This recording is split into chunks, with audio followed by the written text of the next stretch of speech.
Hello, welcome to the Objective Zone. I'm your host, Rob, and we are live in the TSN studio here in Nottingham. But that's not where we're going to be covering our first match of the day from. That's right, Objective Zone worldwide. So the plan is every Sunday that we'll be live here in the TSN arena, and we stream events from everywhere in the world. Our first event is going to be from Sweden, which I'm quite happy with. I'm a huge fan of the Swedish Age of Sigmar community. They're a wonderful group of people, and they've got a really great event called the Lord of the Mounds 6. It's the 6th Lord of the Mounds. So we're going to be able to bring you coverage from that. In fact, actually, as you can see right now, there's Lord of the Rounds. There's Dennis, Lord of the Mounds, sorry. There's Dennis and Gear. They're all the way over there in Sweden. So Gear's actually Norwegian, and he's over. This is the top of the 3-0 bracket at the minute because, as you imagine, we're covering only the top tables on the Sunday. My table boss and infield reporter is the wonderful, lovely Liara, a member of the. There she is. Hi, Liara. Thank you. So she's going to be my table boss for today over in Sweden. We are also going to be covering an event here in Nottingham at the arena at the same time. So really looking forward to that. So that's the Lord of the Mounds. Lovely looking place. There we go. The stream's all set up. So appreciate that. There's Dennis and there's Gear, and they're setting up for their match, which we're really looking forward to. And there's the top down. So thanks, Liara, for the little guide. We'll look at the armies in a moment. So once we know it's not Agnes and Alexander currently playing, we are going to find out. We're gonna update the overlay when we get the chance to update the overlay with the players playing, but they have to pick sides first, which is always a bit of a challenge. So hello everyone, thanks for tuning in, and we can take a moment to look at the list. So while the players are deploying and deciding what they're going to do, let's look at the list, and they're actually really, really interesting. First one we're going to look at is the Deepkin list being run by Gear. Now, Gear is one of the very competitive and very excellent players coming in from Norway. He actually flew over here for the TSN matches. He flew over here for the TSN matches, the TSN World event, and did really well. Also, a Norwegian Worlds player.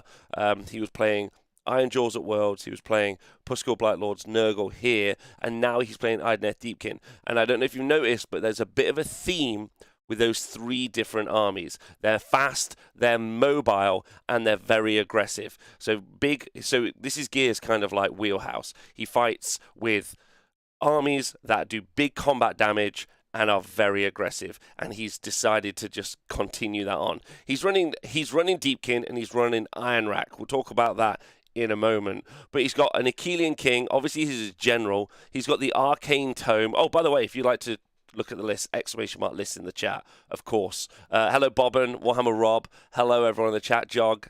Thanks to everyone for joining us.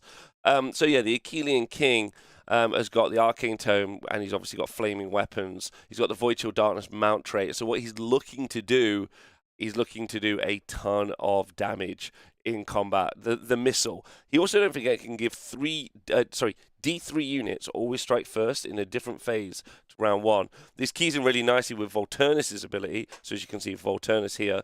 Volturnus has got the ability to add +1 attack to anyone affected by High Tide, which is what always strikes first is, basically. So that's going to come in really key if he's able to put that on his unit of Morsar Guard. The overlay is slightly wrong. There is 1 unit of 9 here. So 1 unit of 9. And so he's going to be looking to... They've got 2 attacks each on those big spears. So he's going to be looking to add +1 attack to them and make them always strikes first. And that's where it keys in with Lotan here, who's got an aura of +1 to wound. So Lotan's going to give him +1 to wound. So with this unit of 9 Morsar Guard is going to end up with 27 attacks that are Rend 2, and they are damage 2, and they hit on 2s, wound on 2s. Those are our big hammer unit. He's also got two cheeky units of 3 Morsar Guard, which can do something similar.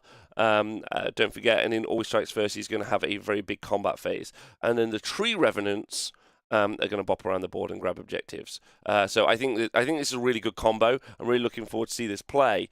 But he's up against Dennis. And Dennis is running brand new Lumineth Realm Lords in Eumetrica. Eumetrica adds +1 to the rend that you ignore. I know what I just said. Yeah, like +1 to the ignore. I know, it's stupid. But the Stone Guard that you can see there, they ignore Rend 1. So they ignore Rend 1, which is pretty key. And they've got, but in your Metrica, they're going to ignore Rend 2. They've also got a 4-up ward save if they hold an objective, which is going to be pretty important as well. We've also got Techless, the only knows one spell Techless, God of Magic. And then also Avlanor. Now, Avlanor's a really interesting unit as well. He's going to buff all the units around him. And the Stone Mage. The Stone Mage is pretty key in this army, actually, as we see the armies deploy. The Stone Mage is going to be super important because not only does he give +1 attack out, let me just triple check this. They ignore Rend 1 or reduce Rend by 1. Sorry, they reduce Rend by 1 and then they additionally reduce Rend by 2 now.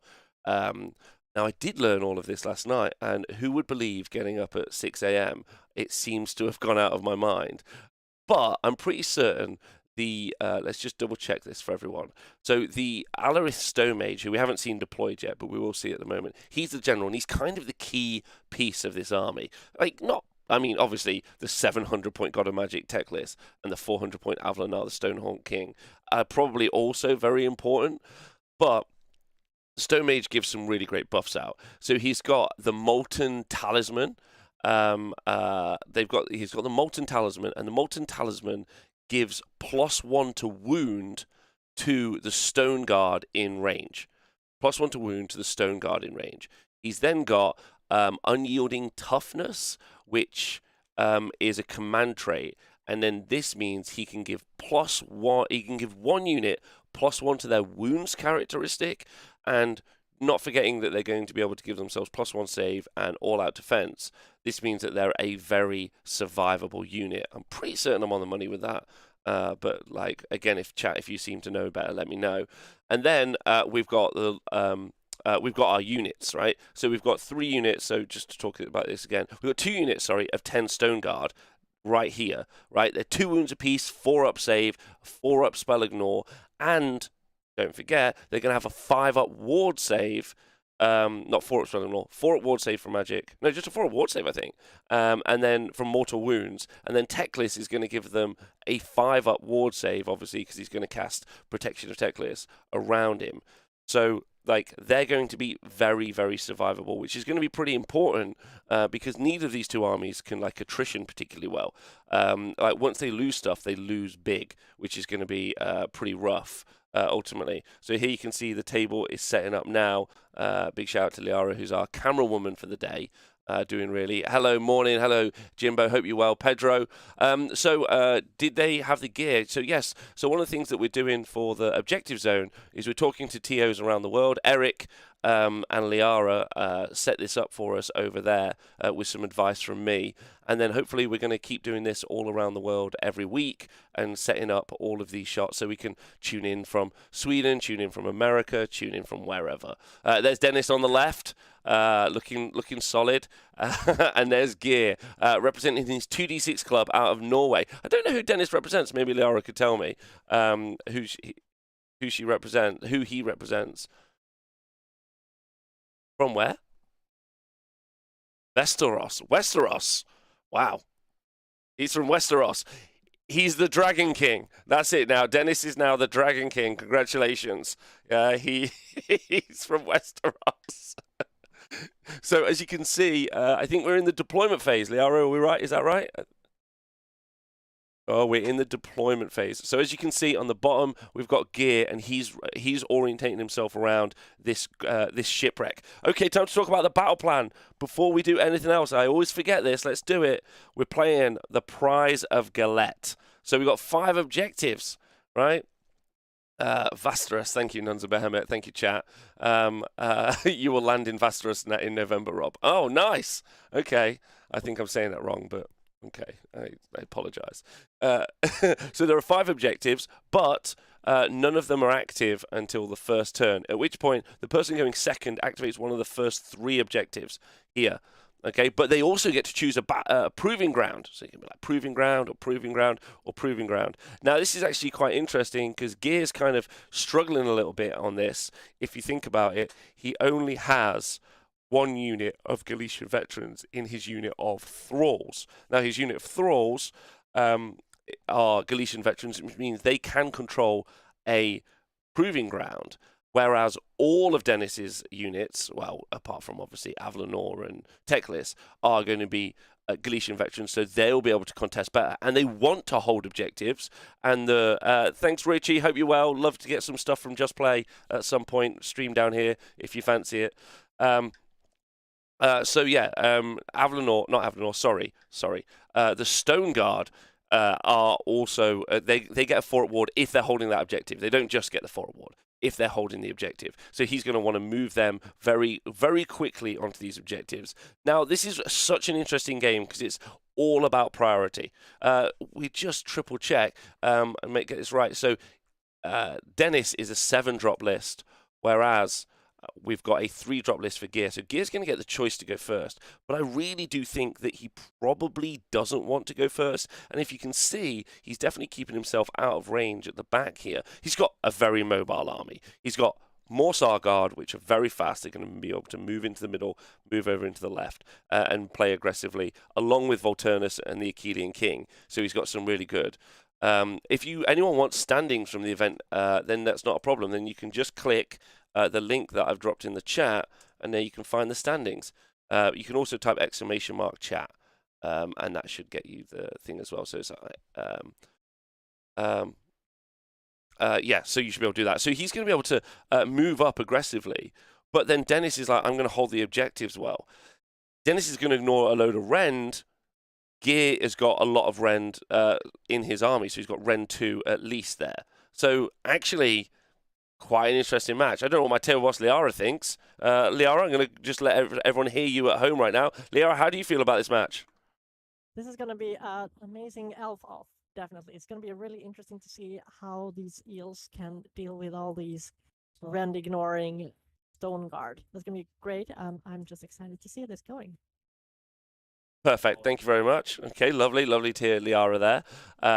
Gears 3 Revenants are also Gallivets. That's a good point. Actually, good point, chat. This is what it's going to be now. I can't be perfect every day. So I love a little bit of inclusion. Gears 3 Revenants are also Gallivets. They have the battlefield role even with allies. That's true. Hello, Darren. I hope you're well. So yeah, fantastic. I love the idea of the Gallivets dropping off. So yeah, you can see those Gallivets and those Tree Revenants, which are also Galician veterans. That's really good, actually. That's a really good point. Maybe he's going to use those Galician veterans to just trade early. He's going to pop them on the objectives, maybe even pop them at the back here, so that the Stone Guard maybe have to engage, and once they're engaged, he's going to be able to hit back. The problem for Dennis is his army wants to play like a castle. He wants to hold the whole board. He wants the ward save from Teclis in this bubble. He also wants Avlanor to give out his ability in range. You also want... Oh, we have the start. Okay, chat. Chat, it's time for you. Okay, it's time for you. Thank you, Liara. Chat, who do you think... Like, Gear has got the choice to go first. Now, has he given the turn away, or has he kept the turn and gone first? What's everyone think? It's quite interesting. Does everyone think? This is really good. Straight Edge Wargamer in the chat thinks giving it away. Okay, I love that idea, giving it away. Okay, and Pedro, look at that chat. My chat are smart little cookies. He has given the turn away. Yeah. Giving it away, correct. So he's given the turn away, which means we're into Dennis's first turn. And he's definitely going to be looking to just measure to just cap those objectives. I don't know if it wouldn't be a bad idea to have put the tree revs out on these objectives. So I'm assuming, Liara, the right-hand objective that we're looking at is the active one. So, okay. Okay, so there we go. The one with the coin is our active objective, which means he does have to get a unit of go over there. Now, I don't know if you know about this, but those Stone Guard aren't very fast. They're only movement 4. So let's go. Lara's being great and is doing a little whip around. Let's go look at the deployment of that Lumineth army. You can see that here. There you can see it. Oh, has Dennis done himself a kit bash tech list? That looks great. It's all kit bashed. Oh, he's got no AOS models. Dennis refuses to be on the AOS train and instead has bought himself only. So this is old school high elf stuff, basically.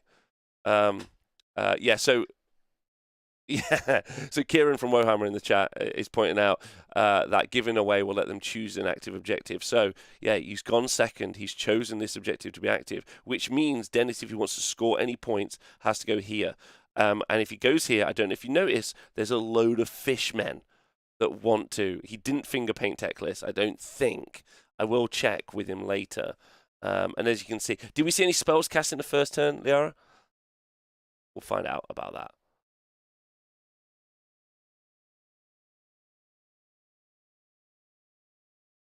Okay, so there we go. We've had our teleport spell cast.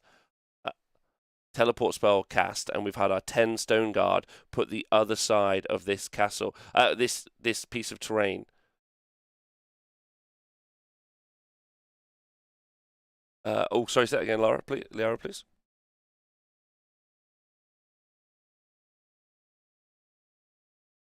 So, and now we've got. So, Speed of Heesh and Mystic Shield have been cast so far. So that's what we're looking at. The list link should work, and if it doesn't work, I'm going to fix it in the break. There we go. It's in the chat for everyone now. There's the list link. So yeah, Speed of Heesh. So he's going to be able to get a lot of units out, but he's going to have to be very aggressive with this castle. Like I said, it's all about the auras for Dennis's list. He's got loads of aura buffs, specifically coming from the Stone Mage. He's got Unyielding Toughness and Molten Talisman. Those are the two key ones. But obviously, Teclis's Ward Bubble and his Spell Ignore, and also Avlanor's ability to help a unit out as well is going to be very important. So it's genuinely going to be a very interesting match. This is literally the rock and the hard place. This is can we swift hero phase? Good man. Well, yes, very fast hero phase. He's only got. Sorry. Oh yes, and Total Eclipse has also been cast. So we've seen. So the spells we've seen cast are Total Eclipse, the Ward Save, the Teleport, and Speed of Heesh. So those are our 4 spells. And I think we also got Mystic Shield cast from. Yeah, cast on the Stone Mage, and it's cast, as you can see, Dennis being very smart there, using his cards to just signify that this unit over here on the right. I am assuming that they're also probably going to get the Unyielding Toughness buff, so they're going to have +1 wound. So here you can see, and we're screening with Avlanor. So I think this is a very intentional choice there from Dennis. Dennis is like, look, sure, you can come and trade off with this unit, which are grabbing the objective, but I've got Avlanor who's going to come in and fight you. 10 stone guard. Like, he's built up this castle in a really good way. Fast turn. What an incredibly fast turn. This is not usual from a Lumineth Realm Lords team. Can we just talk about that? That's great. There's also a shooting attack coming in from Avlanor that's 25 inches, but I don't think that's going to be in range of anything, to be honest. So it's a 24-inch, the Geomantic Blast, but right now it doesn't look like it's in range. So hoping to see.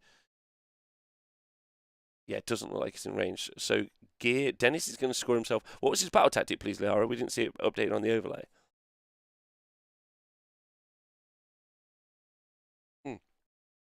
No problem. Shout out to Liara, who is our table bossing for the first time today. She commentated her first 3 games yesterday, and you can go back and check that out on Uppsala AOS Twitch page. She did a great job, in my opinion. I was listening in for a bit yesterday. So you should all go check it out. And thanks, everyone, for joining us live. It was against the odds. Well, I mean, it's a great battle tactic, right? Like, you don't really need to to do much to do against the odds. But yeah, against the odds is a super easy one. You pick a unit from your starting army on the battlefield and complete its battle tactic if at the end of this turn, any models from that unit are contesting an objective. Pretty easy. Chose his Stone Guard, contesting this objective. That's 2 points in the bank. And then he's grabbed the objective. And he's got a point for holding one objective, and then another point for holding more than his opponent. He's got himself 4 points in the first turn. Now this is going to be interesting because this gives Gear a load of choices. Don't forget, first time you've ever watched an Age of Sigmar game, and for some reason it's this. You choose a battle tactic at the beginning of a battle round, and then you've got to complete at the end, and that'll get you 2 points. And a lot of the game is orientated around using ones that you can use later, like using up easy ones or hard ones early, so you can get easy ones later when you're in a tougher position here. What we're seeing here is a lot of tabletop jockeying on the table. Darren in the chat thinking the old models suggest a ton of experience, hence the confident and swift decisions. Well, Dennis has been playing loads and loads of Warhammer for a long time. And also 9th Age and Fantasy. In fact, actually, quite a lot of the players in Sweden are Sweden, Norway, multi-system players. They know each other from playing War Machine Hordes, from 9th Age, and a bunch of other stuff there. It's a real quality field, basically. And now we're into Gear's first turn. Let us know if he casts any spells, please, Liara. That would be great.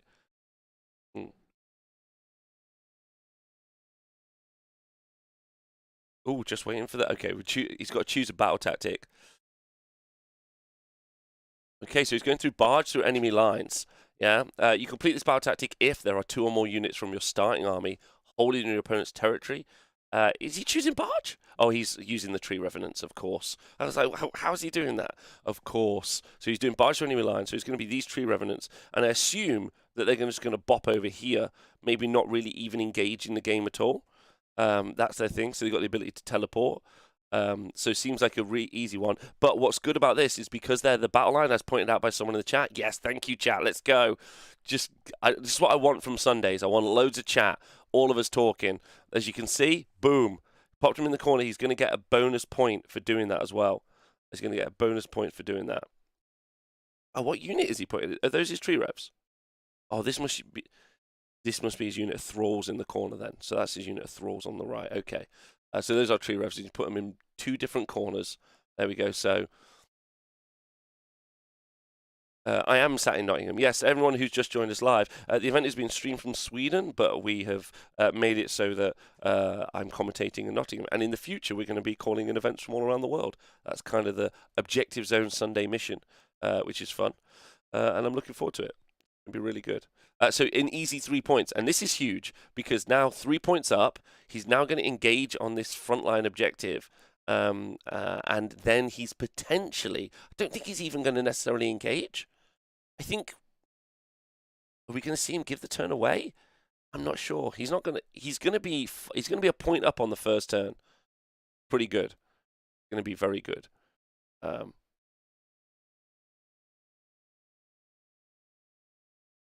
Interesting.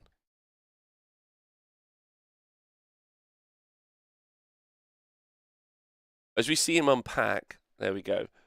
As we see him unpack, we might take a moment. Liara, do you want to do us a quick walk around the venue for a moment?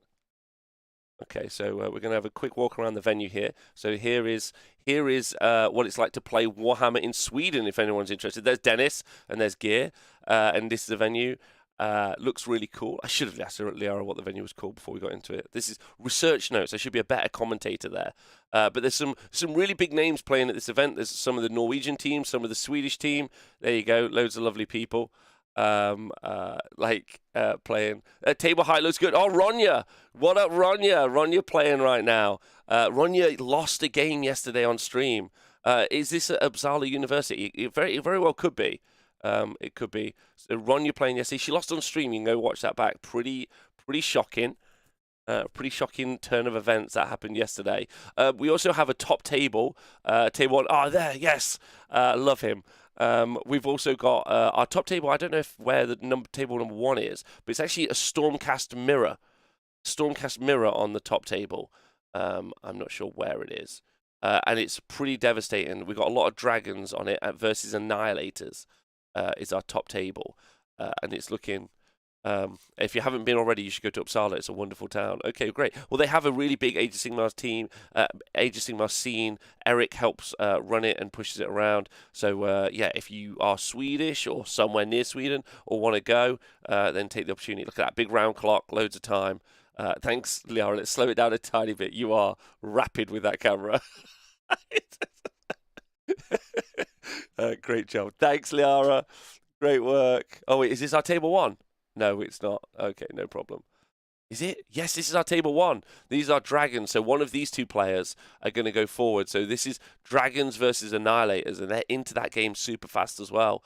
Absolutely fantastic stuff. This is really, really good. That's going to be a really interesting match. You can check that out. Thanks, Liara. Appreciate that loads. Oh, it's the venue is the House of the Bridge. Yeah, the House of the Bridge. Bad matchup for the Annihilators and Dragons. Yeah, it's quite interesting. Like it's a double Stormcast mirror. So on table one, so that's Stian Egbertson versus Benjamin Hyoven. So Stian is running Gardas, Knight Draconis, 3x2 Stormdrake, and then 6 Vanguard Raptors in a battle regiment, like it's 2021. And then Benjamin is running Hammers of Sigmar, Draconis, Lord Imperator Knight Relictor, Vanquishers and Vindicators, and then 3 Aether Wings, 3 Annihilators with Grand Hammers, and then 2x3 Long Strikes. So there's 2 lots of 6 Long Strikes on each table. In each side of the board, and then there are Annihilators and Dragons. So it's like all of the stuff. So either way, one of those two lists will play against the winner of this list in a final round, which we'll also be covering, right? So it's going to be really fun. And then on table 2, Alex Herbeck is running another Stormcast list. So Hammers of Sigmar, Relictor, Celestant Prime, Battle Mage, 2 lots of 2 Dracothian Guard Fulminators, Liberators, Vigilers, and Long Strikes. And then he's up against Philip, and he's kind of I don't know if anyone's rooting for Philip on table 2. He's got Big War, Killer Boss on Corpse Ripper Vulture, Wergog Prophet, Uruk Weird Knob Shaman, the Breaker Boss on My Brute Troggoth, Uruk Mega Boss, War Chanter, Ardboys, and then some Brutes, and then some Bolt Boys. So that's what he's got at the minute. So yeah, you've got 2 other really exciting matches. Yeah, it's going to be Long Strike Chicken on table 1. Long Strike Chicken on table 1. And then you've got Big War trying to beat Stormcast. So there's like 3 Stormcast in contention for taking out the event right now. Big War, and then this brand new Ymetrica Lumineth army. Have we just got the priority there, Liara?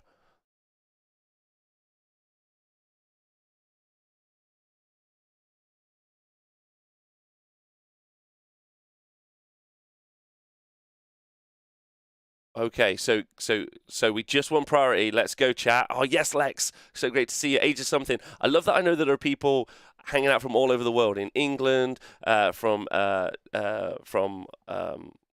God, know where the Dutch live. The Netherlands, Australia, tuning in right now to an event in Sweden broadcast by someone in England. This is cool. This is really cool. Okay, so Gear, by the way, has just won the priority going into turn 2. He scored his 5 points. Let's look at what he's done to unpack his army. His Tree Revenants are cornered at the side there.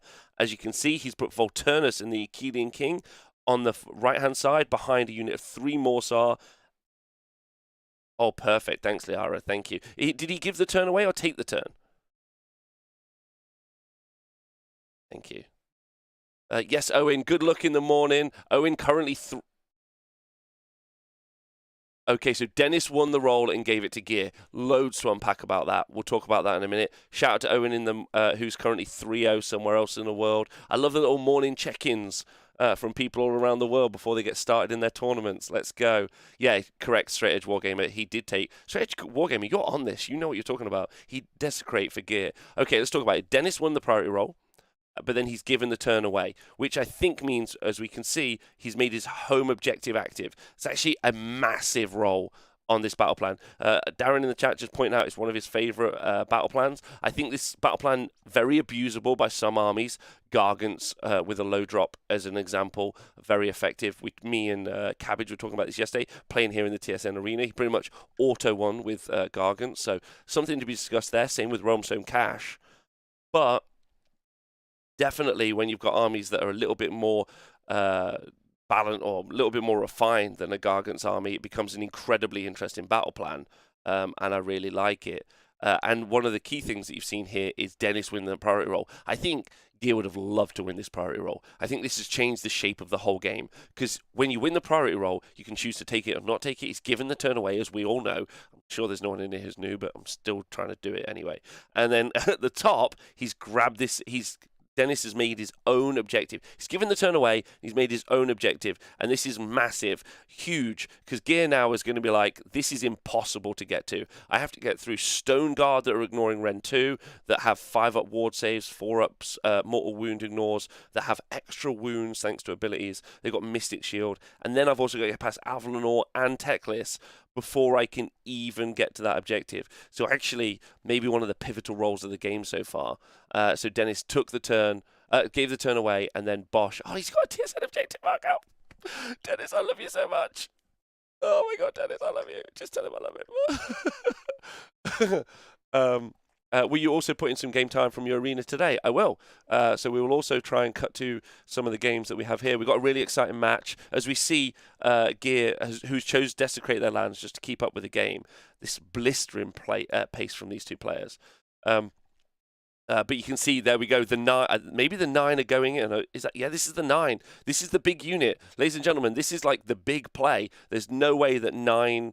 Morsar, this is everything. Gear's putting it all on the table, as they say. 9 Morsar Guard, which I feel means that we're going to see Volturnus and the Achillean King flying over here as well, because they're going to give the Achillean King specifically can give 3 units always strikes first. You can get +1 attack to anyone up to 3 units that have always strikes first, or high tide as it is, from Volturnus. So he's going to be putting it all in my opinion. He's going to be hoping that the Morsar Guard, the Morsar Guard, the Morsar Guard, maybe also the Achillean King are going to be enough to go through this. Question to you all.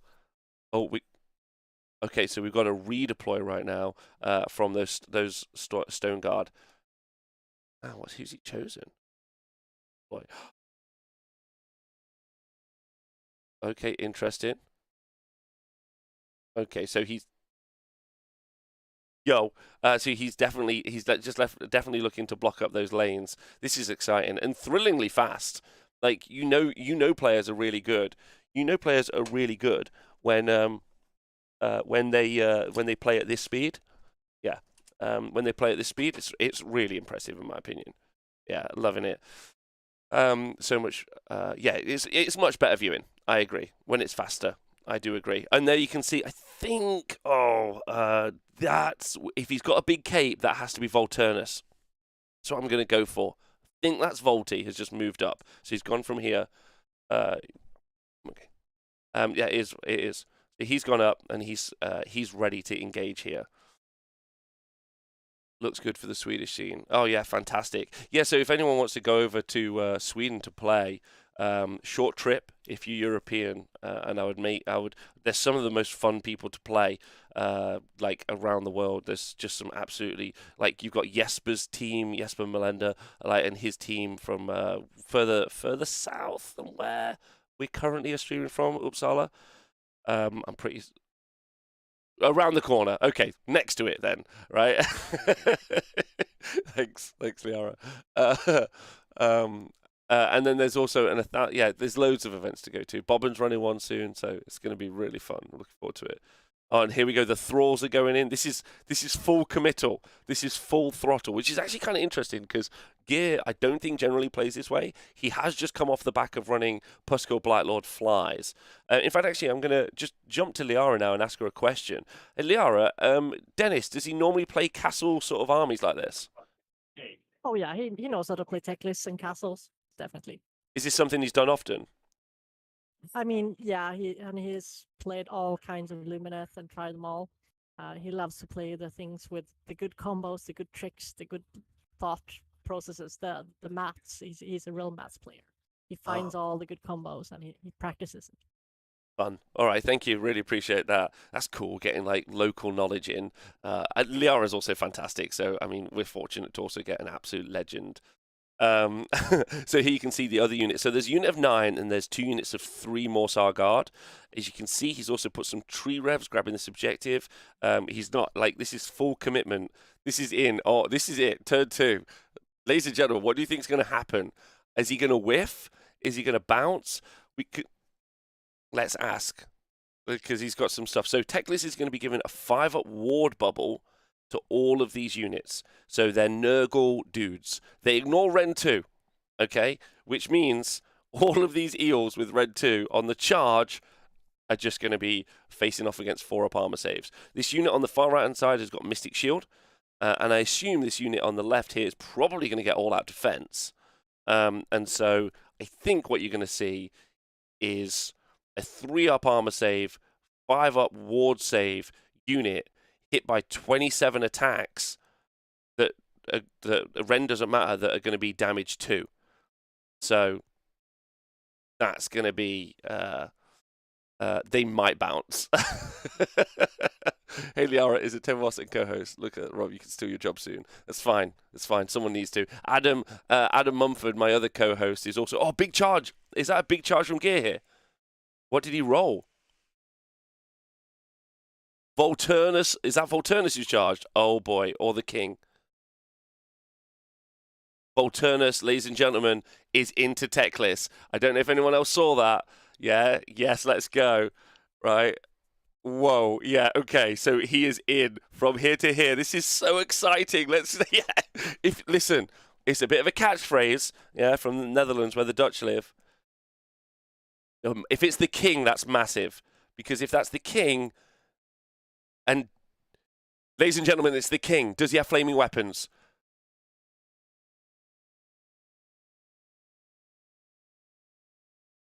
Oh my god. Yeah, because Teclis shut him down. Okay, oh my god, so get ready. The king, so as we know, the king gets +2 attacks to each, because of Unstoppable Fury, his command trait, he's going to get +2 attacks to every weapon profile, and he's just charged from this little patch here into the middle. He's next to Avlanor, he's next to the Stone Guard, he's next to Teclis, and he's also next to the Stone Mage. So this does mean that we've got probably +6 attacks on all of his melee weapons, right? Yeah. It might be even more, and it's going to be Ren 3, damage 3. Teclis might get absolutely lifted. If you can't beat it, just yeet it, as they classically say. Okay, so my co-host Adam has joined me for the morning. He's going to come say hello. He might not be able to hear anyone because I need to fix a bit of audio. But Adam, hello. There you go. People can hear you. Lovely. Do you want me to catch you up? Always. Well, oh my god, we're in such an exciting part of the game. Yeah, the king should slap things. People should be able to hear you. I just don't know why it's not. Go. Oh. There we go. There you go. People can hear you now. Yeah. Okay. You know, the Big Beat Manifesto exactly is just yeet it when you can't beat it. Honestly. Yeah, it's so good. Like, you literally just eat it if you can. You can't beat it. You can't beat it. Actually, really exciting match so far. Okay. So Dennis got the choice to go first. Deployed in. Sorry, not Dennis. Gear, who's running the Death Deepkin, deployed in this back right-hand corner. Yep. Yeah. Gave the turn away to Dennis and activated this objective. Dennis teleported a unit Stone Guard and then speed of Heesh to unit Stone Guard to that right-hand side. Ooh. Yeah. It was super fast. Like, oh, the roar is up and there's a stomp.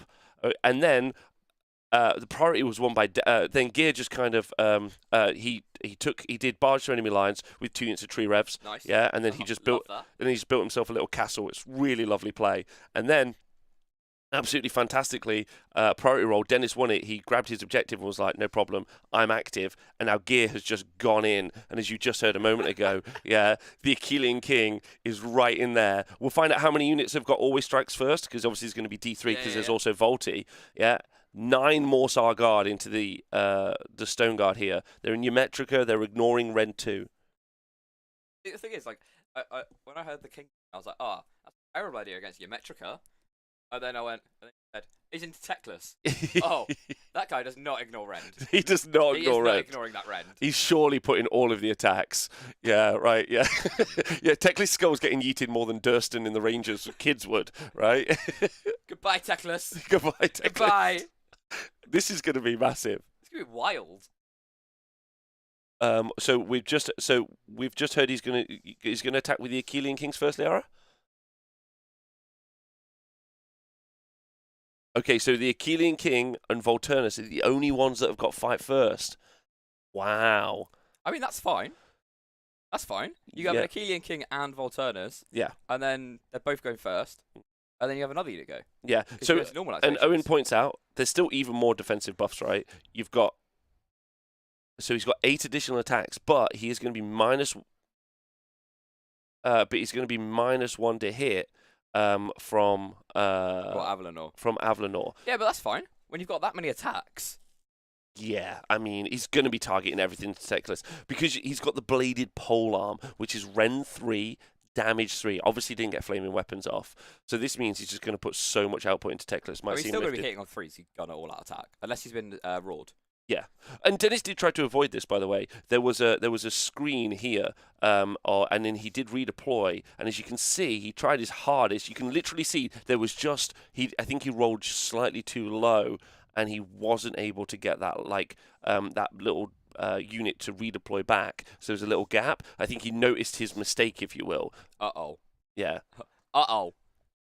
So we'll find out. Is he attacking now, Liara? Oh. +9 attacks. What? Yes, so he's and this is all going into Techless, right? I'm so ready for the king. Oh my goodness. Oh my god. Okay. Cowards pick up Volturnus, but losing Techless in this is absolutely crippling. I agree. Oh, that's a lot. That's a lot of Rend 3. A 7 Rend 3, that's 21 damage. 24 damage, and he's got a 5-up ward now. Techless got 14 wounds? 16. Yeah? 16? 16. Something like that. So he might live. Techless. But this is just the Goodbye. polearm. This is just the polearm. Who cares? Goodbye, Techless. This is just the polearm. 24 damage. I'm ready for that hand to come out. I'd just be like, he's gone. Oh, no. Thanks to... He's got 2 wounds left! Ladies and gentlemen, he's got 2 wounds left! It's fine. The king's just like, as you were, I've got 2 more profiles to go. Is he going to... Imagine if he lives on 1 wound, this is going to be a nightmare. It'd be tragic, though, wouldn't it? It'd be like, okay. Raw Right. did go off. I mean, you're still going to be 2s and 2s. You've got Volturnus, +1 to hit, and you've got the +1 to hit from the king, and you get +1 to hit with charge. Okay, there you go. Adam, our Lumineth Or expert is it right no, now. +1 to wound? Hold on. But- So, wait, did we just hear all those get saved? Ladies and gentlemen, get out of it. He's gone. Right, yeah. I think... no, I promise you, Hazel, he won't have played it wrong. He didn't give himself +1 to hit on those. Okay, that's us saying that happened. Ladies and gentlemen, Techless is God. This is devastating on turn 2. It's absolutely devastating. Bye. Goodbye. See you later. Oops. Oh, did you want some magic? No. How about no? To be fair, though... Flaming weapon dispelled. He was like, I ain't having that. Come here. Well, I've got an arcane tome. I don't know if you know about this. How many spells does the... The Killing King knows 1 spell, And same how as many Techless. Techless? Same as Techless. Oh, okay, 1 law right. spell, same as Techless. Yeah, it's exactly the same. And now Volturnus. Now, the problem here, Yeah. and I don't see it as a problem, but, Gear has sent his entire army. Sure, he's taken out Techless, but, Avalanor is an absolute beatstick. And what's going to be interesting is whether or not, even without Techless, Dennis is going to win this war of attrition. Because... normally the Morsar Guard, and Adam, you play them more than me, they do a lot of damage. Yeah.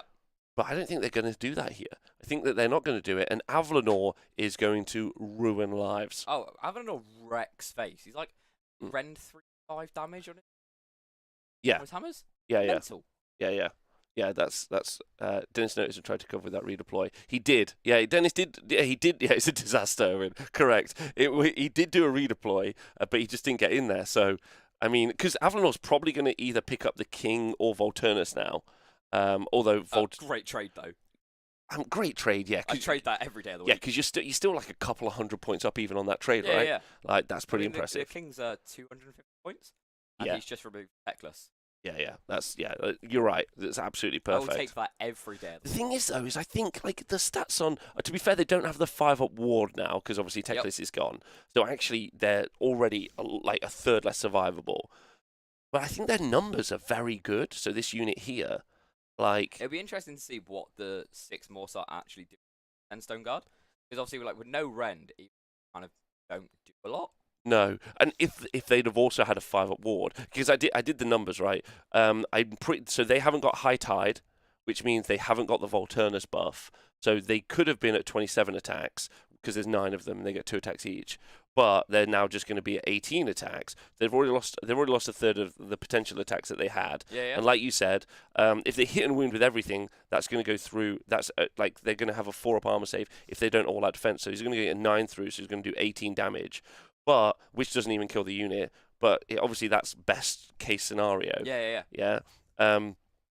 So like, I think maybe he kills 3 or 4. Basically, they're -1 to hit. So But then don't forget the Morsar are getting +1 to hit because Aura from Volturnus. oh yes, of course. Okay, yeah, that's a good point. Okay, interesting. Yeah, so everyone in the chat thinking that it's not going to be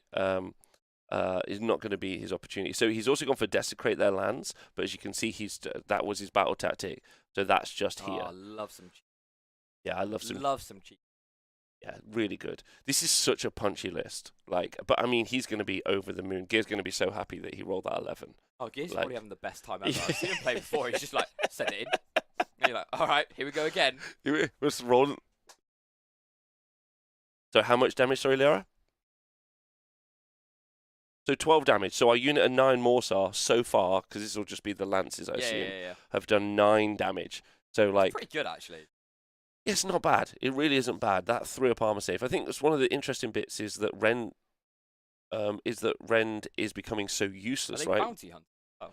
No. There's no. I don't think so. In fact, actually, if you want to take a moment, if we could take a moment, I'll show you the list. Ooh. So the Deepkin have only. Yeah, they do have bounty hunters actually. Sorry, they got yes. So those Morsar are definitely going to be bounty hunters. Yeah, those Morsar are in bounty hunters. Yeah, that's So pretty those good. are Actually. 3 damage each. Yeah, really. Yeah, that's pretty good actually. But that actually only means that went through.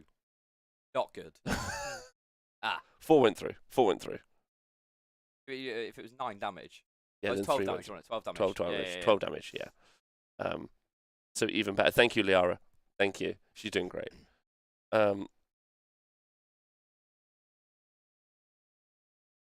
Lights are going Okay, so and then we've lost 1 more on the other side. Yeah, it's kind of interesting. I mean, he's lost Techless. He might be about to lose. 10 Stone Guard. I mean, he knew he was losing the Stone Guard. I think because obviously they were screens, right? Yeah. Like they're meant to fight, right? So like he obviously loses a lot less. Like he would have only lost 6, so he would have like lost like 2 less Stone Guard from this unit if that big charge. I mean, you couldn't. At the end of the day, you can't stop it. If he'd rolled a redeploy better, and if Gear hadn't rolled an 11, then then was it an 11-inch charge? 11-inch charge. Yeah. That is baller. That's just like I'm looking at you. 11. Let's go. Yeah. Sorry, Leo. One more time. How many damage? Another 5 damage into the. Is this still from the 1 unit of 9 Morsar? Wow. Okay. Another 5 damage. All right. So this is definitely. Yeah. So this is the bounty hunter unit as you were talking about, Adam, because they're bounty hunters going into Galician veterans. The kind of interesting bit here is you rarely see this big buffed unit of 9 eels, right? Like it's quite rare. I would assume it's because bravery's an issue with that, because the hitback's pretty savage. Well, that and coherence. Okay. Like coherency is just like a bit awkward. Eels. It's like you don't want to be things that you got. And like are there any braveries? A banner, 7, up on you. Yeah. It is. Especially with Horrorghast around. Very common. Like Horrorghast is everywhere now. Yeah, and also we've got a load of armies. Coming out. We've got a load of armies coming out that are going to also be like Horrorgas, right? We've got Gargants coming out, and they've got that Yep. terror rule. You've got double Star Drakes running around, just eat them out. Yeah, you've got double Star Drakes, sure. You've got double Star Drakes. I think that should be a terrifying thing in the meta right now. Yeah, You know? yeah. Then you've got the new Slaves to Darkness coming out, and they've got a bunch of that as well. Oh, okay. So on the right-hand side, we got 3. We got 4. No, how many dead thralls? Wow. I mean, all dead thralls, I assume. Because thralls are terrible at surviving. Oh yeah, they all died. Yeah. Wow. Okay. The mortals as well, yeah, because they've got a new thing, right? Where so they've now got 2 different weapon profiles. Where you get but one of them gives you 4 attacks each, and that's what he's equipped all of his weapons with. So the Stone Guard kind of before you would choose either the diamond picks or the hammers, but now everyone's taken the stone mallets, which gets you 4 attacks apiece. Okay. And then any mortals on this is 6 in addition. Jesus. Yes. Oh. It's a lot of it's a lot of attacks. A few. Yeah, it's really, really good. Like super potent. Okay, so there we get some hitbacks. So we lost. Okay, so we've lost 6 Stone Guard here, and obviously Techless, obviously. But I was gonna say, like, we do need to remember we have lost Techless this turn. But we are also in a position where, like, we're going to see some hitbacks now, and actually could be pretty I devastating. mean, he's lost nearly half of his army if you think about it this turn. It's true. It's whether or not that's going to come into effect, because like the Deepkin army is one of those armies that's there we go. There's the Achillean King is dead in return. I bet Gear's like, that's fine. I will take him off. Was it the Stone Guard who killed him though? Please, Liara. It was the Stone Guard. Okay, that's not good. No, because that means Avlanor's going to pile in and he's going to bring out Volturnus. This is what I mean. We're only in. Oh, Avlanor's outside of 3. Thank you, Liara, superstar. So Avlanor is outside of 3 here, so Avlanor won't be engaging. Okay. But this is the top of turn 2.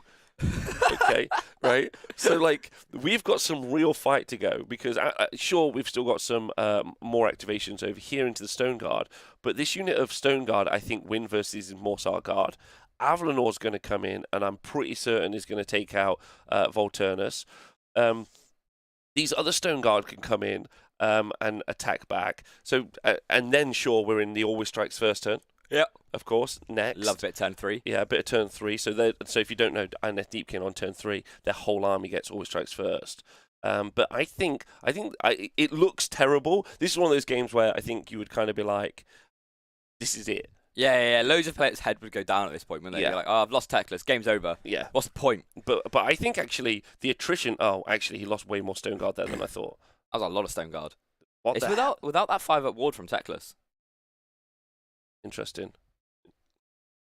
I suppose you just roll badly as well, right? Like Yeah, definitely. You're the best Nighthaunt player in the world if you can roll 4-up, and I guess you're the best Stone Guard player in the world if you can roll 4-ups for your saves. But if you can't, then you're just in trouble. You suck. Yeah, you suck. Like, just roll 4s. just roll 4s, baby. That's all we need. Yeah. Just get good. Just roll more. Dennis will be up on points. I think, he will be as well, because he's obviously got that back objective as well. But Gear got that early bars to enemy lines additional point, which is going to help him out a little bit. And then going into priority in turn 3, the only objectives left that you can choose are these 3. And as you can see, Gear's done a good job of making sure he controls them. So ultimately, Dennis is pinned in, which is how his army plays. But he lost some key parts of being pinned in. Because if that Achillean King had just landed at the front, then we have Techless fully alive. Yeah. We'd probably lose this unit of Stone Guard. But then this unit of Stone Guard doesn't lose as much. That unit of Stone Guard doesn't lose as much. So, like, I think it was probably... I mean, what are these two armies going to do? This is how they play. Roll good. Yeah, they're just going to stand next to each other and just beat each other up. That's the plan. Shelf Loathing, New Lumineth. So this is Sweden, and they felt like the New Lumineth didn't really need any FAQ stuff. Techless, as we know, only knows most one of the spell new from books the law. don't, because there's like no new stuff in them. Yeah, most of the new books don't need that. Yeah, you're right, because Yeah. there is nothing new in them. Yeah, that's true. That's true. I mean, it looks good for Gear though. Like, his board position is really nice. Like, he's Very got nice. loads of the board, like loads of the objectives. I know that they're not all active yet, but like he's gonna score what 3 points this turn because he'll get control 1 his battle tactic. Yeah. Whereas Yeah. then Dennis is probably good. But then Dennis trying to get back that point as well, he might get more. Yeah, Dennis has got a couple of easy battle tactics lined up, right? He's got eye for an eye. That's not a problem. He probably can't get anything with his general right now, and he's really going to struggle with Barter Enemy Lines and Desecrate because he's never leaving that objective unless he wins. So, like, he's actually going to struggle on battle tactics at some point soon. He's potentially got some of his book battle tactics. Oh, no, there are no book tactics here. Oh, Sweden, actually sensible. No book tactics, no grand strats. Love to see it. That's why I've always said the Swedish they're just better people. They just know what they're doing. they just know it. They just know. That's what I've said. And Sweden came third at Worlds. They did actually. Yeah. You have to remember that. Like the AOS World Championship, Sweden in third position. Our table boss, Liara. Was that Liara? You were there? Liara was there. Yeah, Liara, one of the. I mean, imagine that. Our table boss is a literal third place world champion. Like, great. Love that. Yeah. Love that. Yeah. Best table boss you've ever had. That's rude to all my other table bosses. I mean, I've seen them play. It's the best playing table Oh, boss. okay, I've there we had. go. Yeah. That's true. Oh no, actually, Darren's table boss. Like, we've got some pretty competent table bosses. I stand what I said. I stand by my words. That's true. There we go. Yeah, Pedro. Okay, so we're currently in that combat phase. In the center, so not bad. We've also got an exciting match potentially here in the TSN arena. It's starting in an hour. Oh, you were here early. Thanks, man. I know. I said I'd get here. Yeah, so in about an hour, where we've got an amazing list run by Daniil. So we've got Matt Goudsborough from Team Wales running a bunch of Quicksilver Dread, and loads of Harridans. And he's up against Daniil with 31 Screamers of Tzeentch. 1 million, it feels like. Yeah, I've seen him on the table, and it's literally a swarm. Yeah, A swarm. there's so many. So that'll be an interesting match. So we'll show you that later. See you later, Darren. They technically got an FAQ along with others, but they're obviously still missing their actual FAQ. Kind of a mess by Games Workshop. They technically have their FAQ. Yeah, A mess by Games Workshop? No, never happened. Targeted nerfs, that's I what it know. really is. It's not good. So now we're going into Dennis's. So that's the end of Gears turn 2. Pretty successful. Like, very, very successful. So can we let us know if Dennis cast any spells, please, Yara? Because I think he's only got the one wizard now.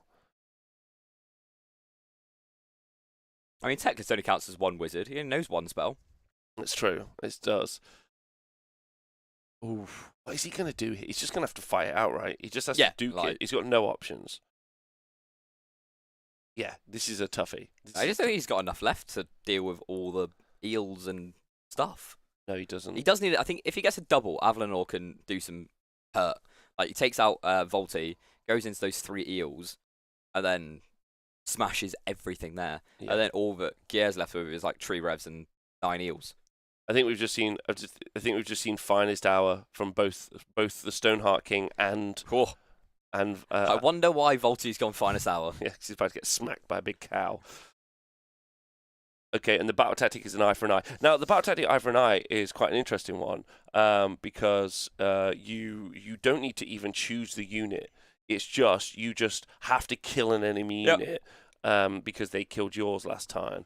So it's kind of interesting. So it doesn't really. It's a very easy to achieve one. Sometimes you accidentally achieve it somewhere else. Oh, you do it all the time. Like, you just you cast a spell and go, oh, I killed that unit. Oh, winner. Yeah, it's really all right, good. sweet. Okay, so this unit of Stone Guard here have now got Mystic Shield. So that's really interesting because with all out defense, here they're going to be on. No, they don't even need an all out defense. Actually, it's quite cool because you're ignoring the rend, right? Yeah. So then these will be on a 3-up save. There's no point giving them a Mystic Shield because you can't go to the 2-up save. So then you can give all out defense somewhere else, and then you can have 2 units on 3-up, ignoring rend 2 saves. It's quite good. It's very, very good. Yeah, I like that. That's quite fun. Yeah, that's really, really cool. It's really fun seeing this because a lot has been said so far. You can see Dennis pushing forward. Dennis's turns have been lightning fast, by the way.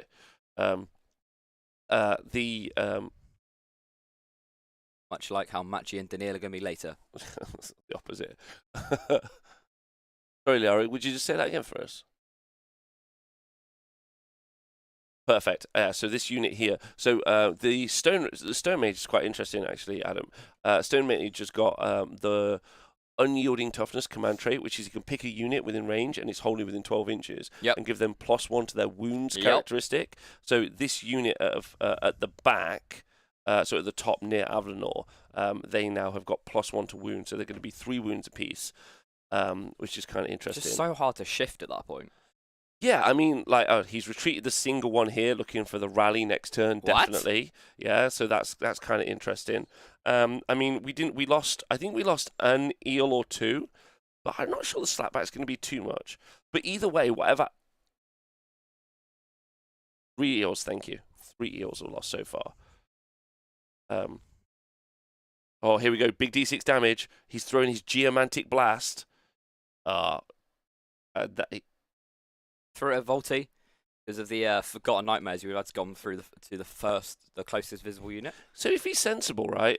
So the charge in here, if he puts Avlanor in here, if he's able to get onto the objective, he can grab this objective. Yeah, right, score and then more. Score more. So that'll give him 3.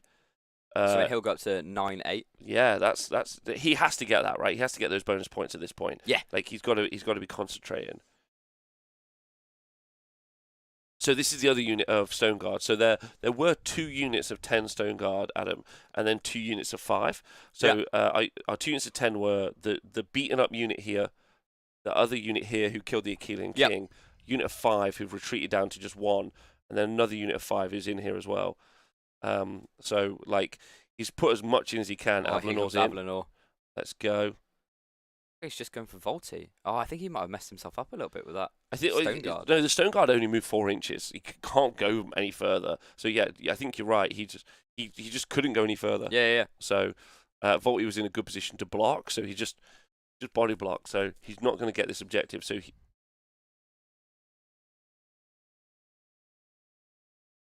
he doesn't. Liara's saying that she doesn't think it's quite nice having a world level player to be out here. Well, she's like, no, that can't happen. Thanks.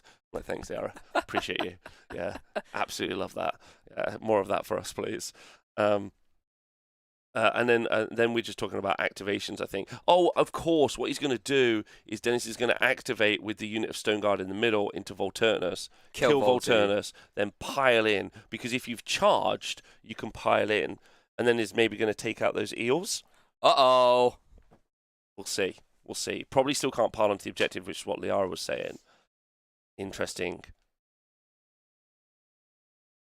Just depends like how much the Stone Guard can actually do into Volti when he's got Finest Hour. Yeah, I mean they do mortals on the hammer attacks. I mean you also you stomp him with Avlanor, so that's an extra D3 mortal wounds. Oh, yeah. How many wounds has he got left, please, Liara? I reckon 4. He's taken 6? He's taken 6. So he's got 2 wounds left. 2 wounds left. Yeah, just stomp him. Yeah. Well, did the stomp happen? We'll find out. A king hates a stomp. Absolutely hate a stomp. Sorry, Lara? Oh, the stomp did happen and did 3. So okay. So that's what taken us to 2 wounds left. So I'm pretty certain that the Stone Guard will be able to take them out because they do the mortals on 6s, right? Yeah. So there's enough attacks that the Stone Guard, and I think the Stone Guard is swinging now. And there we go. There's 4 mortal wounds. So that's Volturnus lifted off the board. I'm pretty certain that's the activation that we're seeing. It is amazing. Yeah, these are going to be really interesting kind of army coming into the meta. This kind of Stone Guard Teklian bit. Oh, that wasn't into Stone Guard. Sorry, that was just into our unit of eels. Okay. Because what we're gonna see is, I think, we're gonna see like we've already got Nighthorn, right? Nighthorn are already the same thing. They already ignore Rend. Yeah. But these also have that kind of like, I don't know, Nighthorn also have the ward save, right? They've got Discorporate for the 5-up ward. So there's actually they kind of fit into the meta exactly where they go. Have we got 2 Nighthorns? We've got 2 Nighthorns. These ones are much slower though. Yeah, much slower. And they don't fly. They don't fly, no. And weirdly, maybe no less spells. But yeah, so we got these in. So that kind of means, is Rend more worthless now? Like, Like, it feels like Rend maybe isn't. Mortal Wounds is still very effective. I mean, Ren's been like fairly worthless for about a year now. As soon as save stacking came out, That's true. That's true. if you don't have mortals, you're not playing the game. There we go. 2 Mortal Wounds there. So like, and that means so. Okay, so at the end of Gear's turn here, he's going to lose this unit of eels as well, right? Yeah. So at the end of this turn, he's going to have 1, 2, 3, 4, 5, 6, 7 eels. He's going to have some tree revs. He's going to have Lotan. He's going to have another unit of tree revs wherever they are. Top They're left. over there. Like, Yeah, and Should when I- it's an objective game, like. Oh, so yeah, so the eels have gone into Avlanor, so that he can't pile into Yeah.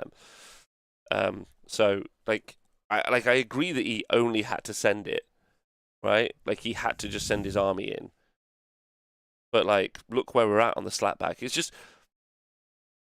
this is kind of the interesting thing about Adnet Deepkin is that they're obviously a combat army. Although they've got great shooting, they can definitely build shooting builds very aggressively. Like, but this version is obviously combat orientated, but it just doesn't survive attrition. Like, it has to kill what it kills, yeah. and if That's it been doesn't, the issue with Deepkin for like the last year, Hmm. with all the save stacking, with all like the ignore Ren stuff coming out. Like they just don't do what they need to do anymore. Like they used to go in, all right, I'm gonna kill this, then I get this, then I can finally start scoring some points. yeah, Whereas now they go in, they go, I killed this, oh, I didn't kill it. I think we might lose now. yeah, it's really interesting. It's a really interesting match, actually. I've really enjoyed watching it happen so far. Two damage into Avlanor. Only two damage. You just do that's a lot. Yeah, That's a lot into Avlanor. yeah. That's quite impressive. Like that's actually like I'm like, wow, Yeah. those eels. Yeah, Avlanor's on a base 2-up save. 3-up save. 3-up phase. save, yeah. Base 3-up save. And again, he's ignoring Ren 2, and he's making everyone around him -1 to hit. Yeah. So, like, that's pretty interesting. And Gear's gonna have lost those +1 hit bubbles from Volturnus and the King. So those eels are even less good. Yeah, even less. Yeah, exactly. So, while we're just waiting to see how these combats roll out, Adam, our other matchup on table 1 for round 5 is actually a double Stormcast list. So, Stian Egbertsen versus Okay. Benjamin Hyvronen. I've definitely done that wrong. Apologies to everyone in Sweden. So we haven't got a result from them yet, actually, at the moment. So waiting to see what happens. But oh, look at that! We've lost 2 more eels, so we're down to 4 eels, and Avlanor hasn't swung yet. Oh no. Oh no. Like I mean, if you just ended the stream at Techless going down, it looked heroic. Yeah. It looked amazing. You were like, what an amazing game. You should have. You should Yeah. have like, boop, I'm done. Yeah, pack up, go home. Thanks very much. I really liked it. But yeah, this is rough.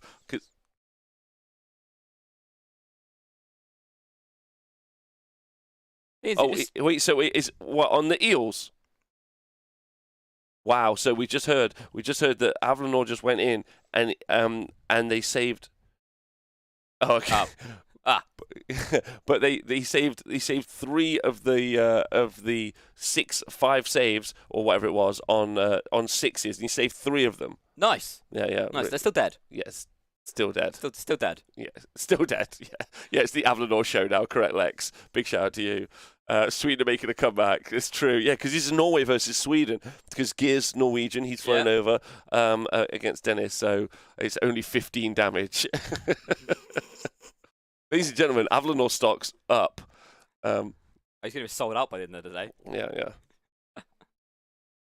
So, oh wow, okay, so we just had the priority. Thank you very much, Liara. Oh no. And it's gone to Gear, which is good for him. But It like, is.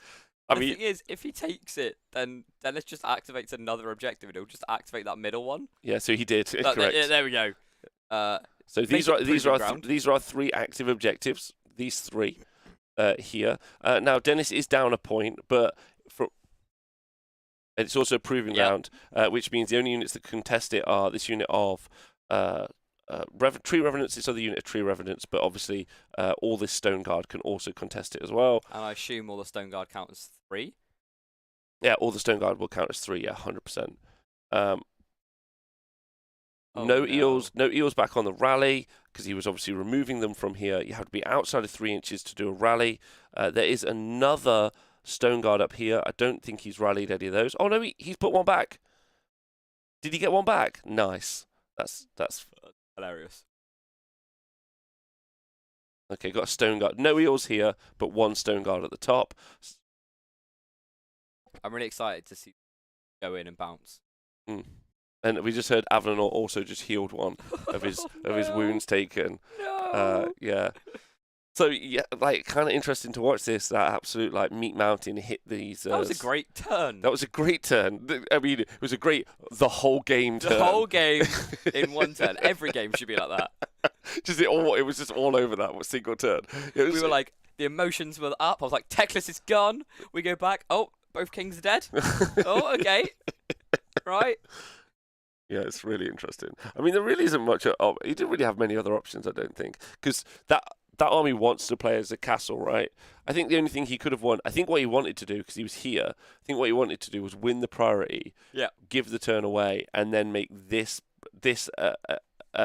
objective active, so that Dennis had to like split his force a little bit. Yeah. I think that's what he was looking to do. Yeah, but if he lost the priority, then Avalonor comes in and kills the rest of his army. Oh no, I meant on the previous turn. Sorry, right, on okay, the first on the first turn, going from 1 into 2, and then in this position, we've ended up in not in a great place. Okay, so just like I was saying, Adam, whoever wins this, so on table 1 we've got a Stormcast mirror where everyone's got long strikes versus each other. So they're super back, and then on table 2, sorry, say that again, please, Laura.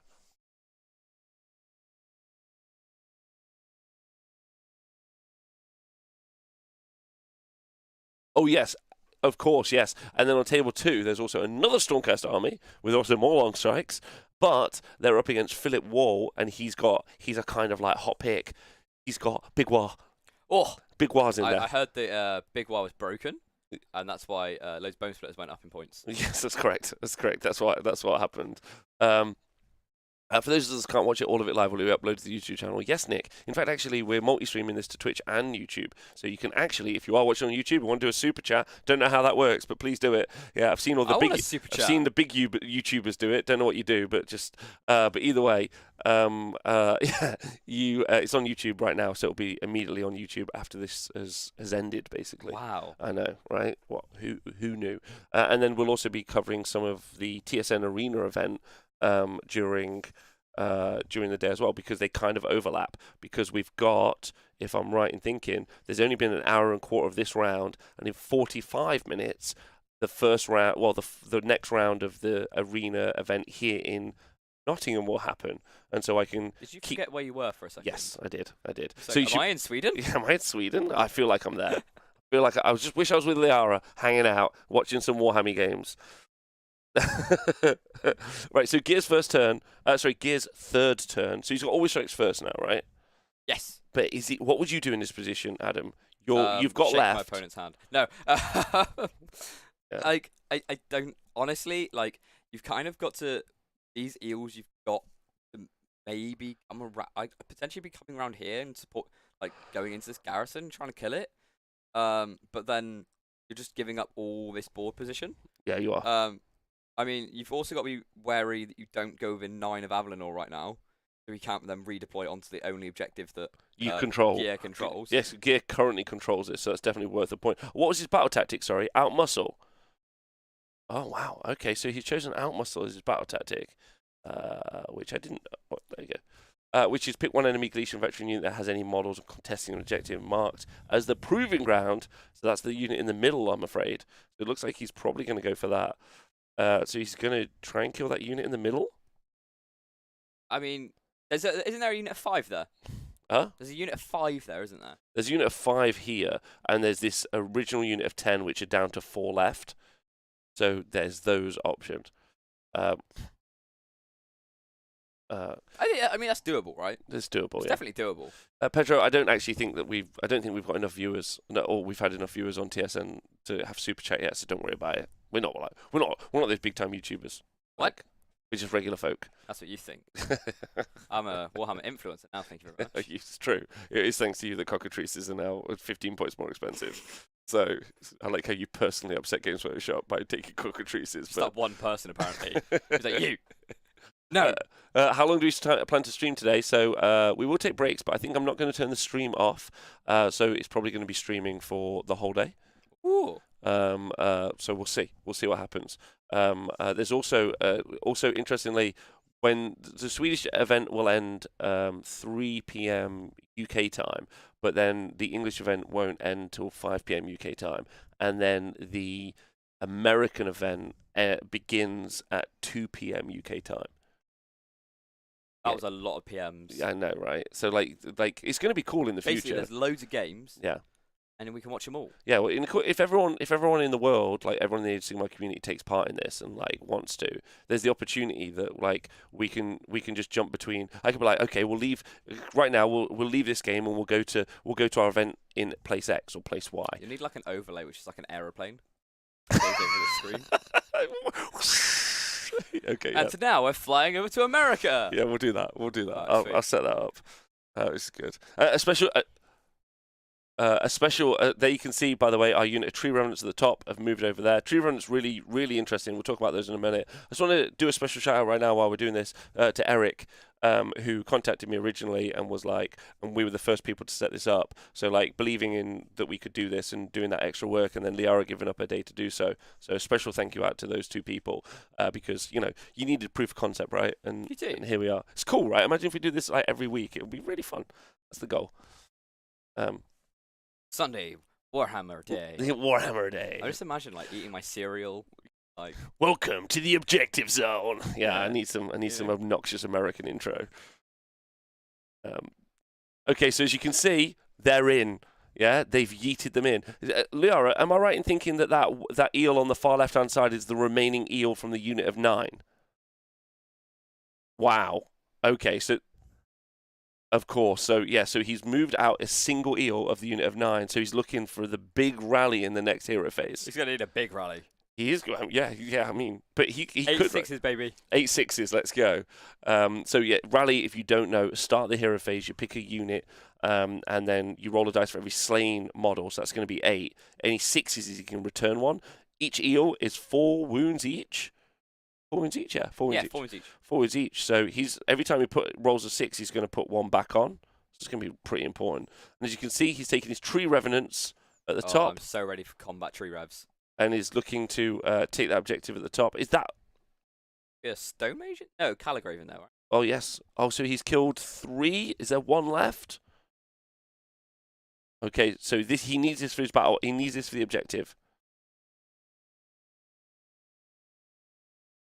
Oh, he's got it. He's got it. So that was his battle tactic. He needed to charge in, kill that unit. Wow. That okay. was tense. That is tense. That's huge because he needed those points, right? I know these stone guard now just going to come in and slap those eels off. Oh, there's 1. So 1 stone guard. That is a long 3 inches. FYI. That's just saying. Just say it out loud. I do.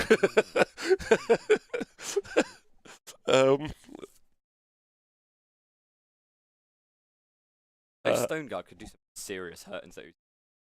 You what? Those stone guard can seriously hurt those eels. They're Galician veterans as well, so they're going to be able to fight from 2 ranks. Oh no.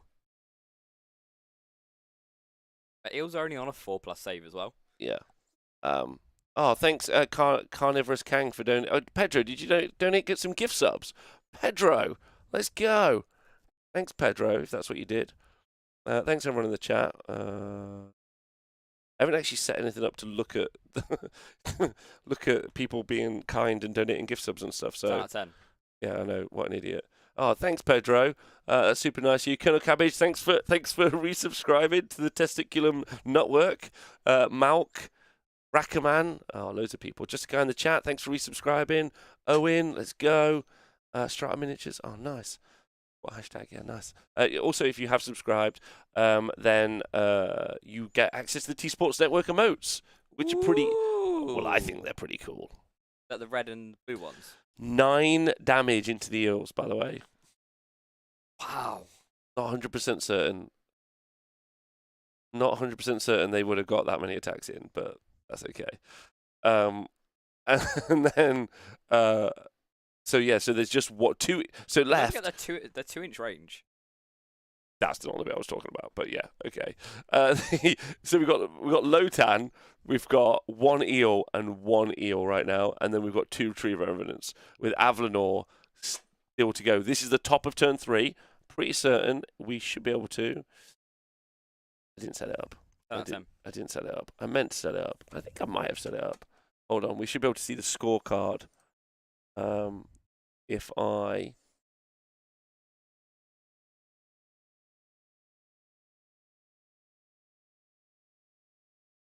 So, yeah, Adam, are you feeling like this is all game over? Oh yeah, as soon as you lost all of those eels in that second turn to Avlanor and the Stone Guard, and they're just not killing the Stone Guard fast enough. Like Unit 3 killed like 4, and now you've got 2 eels left and some 3 revs and Lotan, and that is just not enough to be able to deal with what looks like 9 or 10 Stone Guard and Avlanor.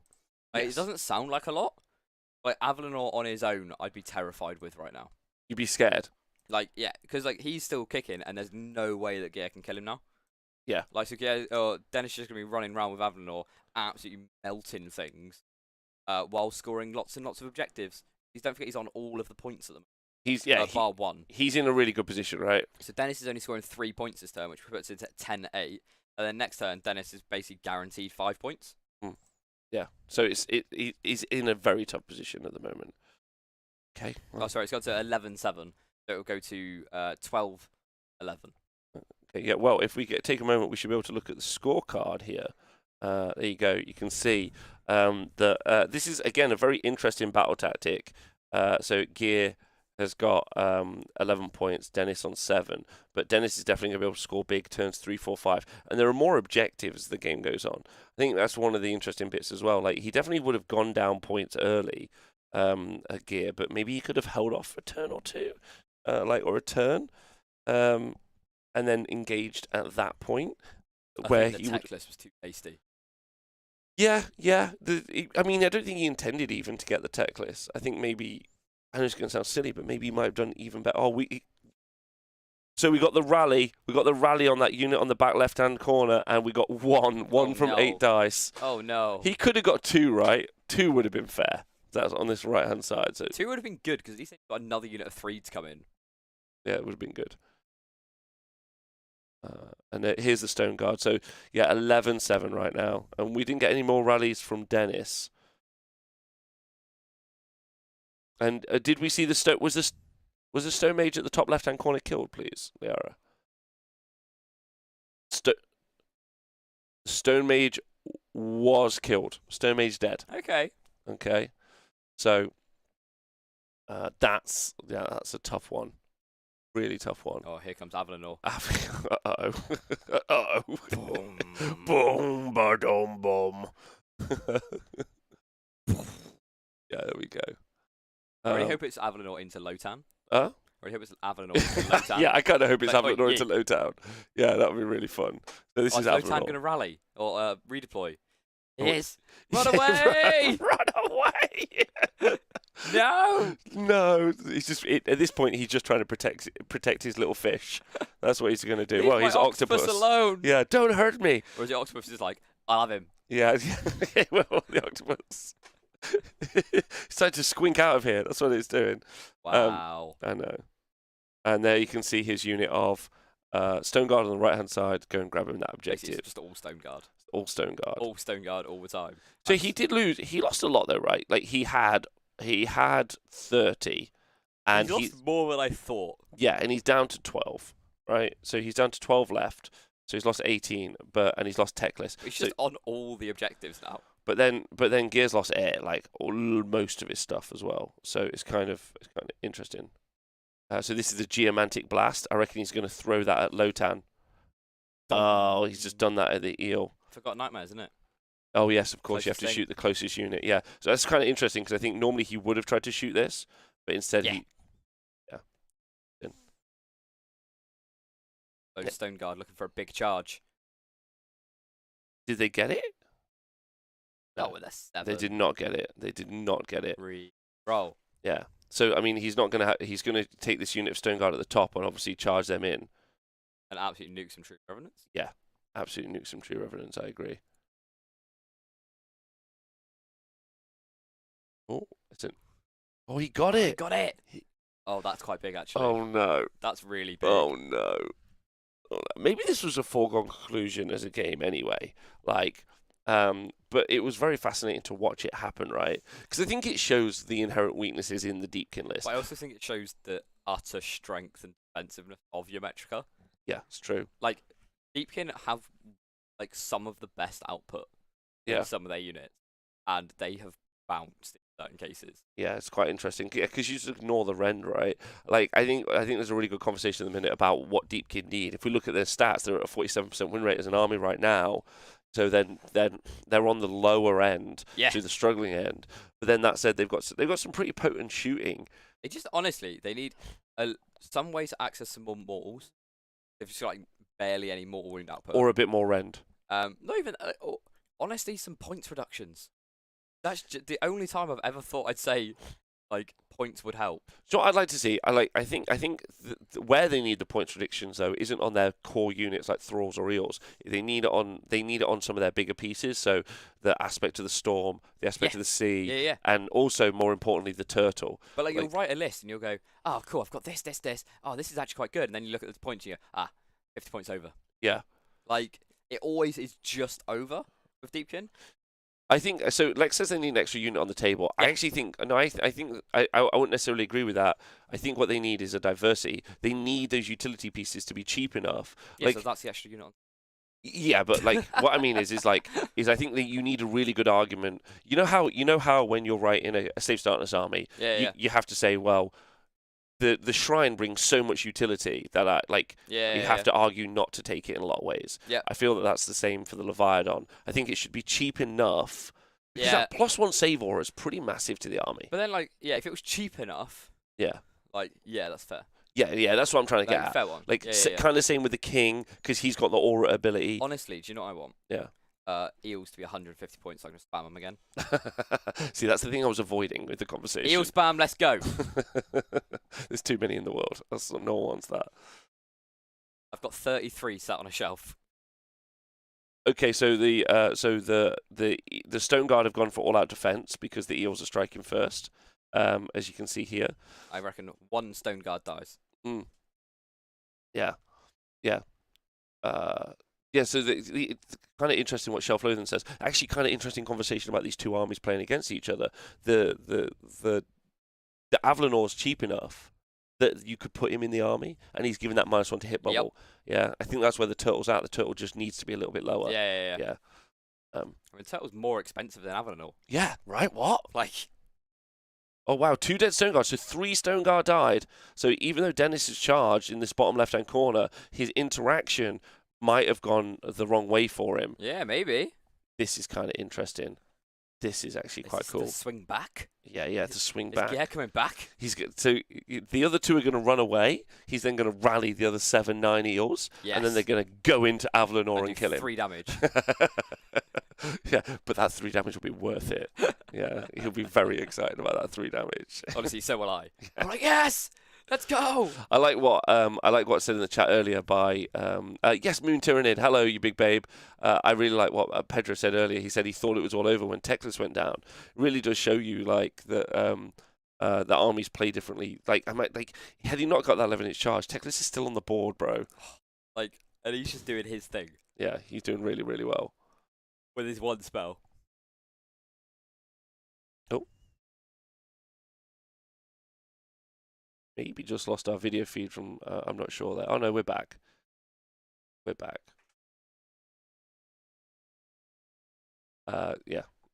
We maybe just got, okay. So thanks to Adam for joining me in the booth for the time. He's now going to go set up for the event we're running here in Nottingham. So my appreciation to Adam. I hope everyone is enjoying this. Thanks to Liara, who's bringing us all the info. from around the room. We still don't have any updates. Liara, I don't know if you got the opportunity to go and find out if either of our other two tables are in a good position or a bad position. They're still playing. Interesting. Okay. Yeah, that's actually really interesting. Like this is quite cool. Okay, all right, we don't mind that. We don't mind that at all. We do seem to have lost a bit of the internet quality, chat, so apologise about that, but that's just what's going to happen when we're doing this across the internet. We'll just have to try and keep it going for as long as possible. And you can see, so we're in the combat phase. This is the bottom of turn. I'm glad that you're watching this morning. Thanks, everyone. We're in the bottom of turn 3 is where we are. Liara, I'm going to ask you, how are the players looking? Is Gear looking defeated? What are your thoughts? Oh, they're both very much on edge right now. It's down to every single last model. Oh, they're both on edge. Mm. Oh, interesting. All right, thanks very Okay. much. Yeah, I love that. You can see Gear at the top is fighting with his Tree Revenants into just some Stone Guard. So they're battling it out on this objective. That's pretty exciting. And then on the bottom left, there's only one eel left from the unit of 9. Lotan. Oh, is there 2 eels? I thought it was 1 eel. He's lost 2. Yeah, 1 eel with 2 wounds. He's only got 2 wounds left. Oh my goodness. Oh my goodness. Okay. That's pretty exciting. Still alive though. Is there any CP left? Dennis must have a CP for the Battle Shock. There's no CP. So the eels could run away. The Stone Guard in the bottom left can run away. If the Stone Guard run away, the eels can rally that unit of 9. If the eel runs away, it's game over.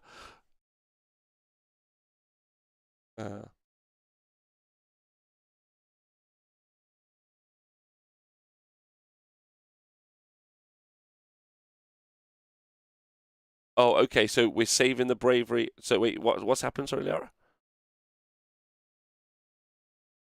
Oh, the Aether Quartz.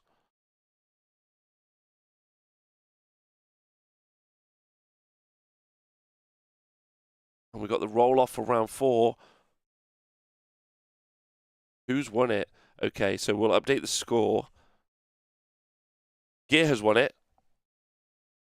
Okay, wow. So Gear has won it in that bottom left-hand corner. So Gear's won the turn. It's 12-11. Let's just take a moment to look at the score there. 12-11 to Dennis. He's a point up, and honestly, it's looking pretty good for him. He's got Avlanol, the Stoneheart King. He's got 2 Stone Guard, and he's got 4 Stone Guard at the top, and he's got 2 on the left-hand side. Now, you would say, Rob, that's not actually that much, but he's against Gear, who's got 1 Morsar Guard in combat in the bottom left-hand corner, 1 Lotan, and 2 units of Tree Revenants. And those Tree Revenants are fighting against 4 Stone Guard.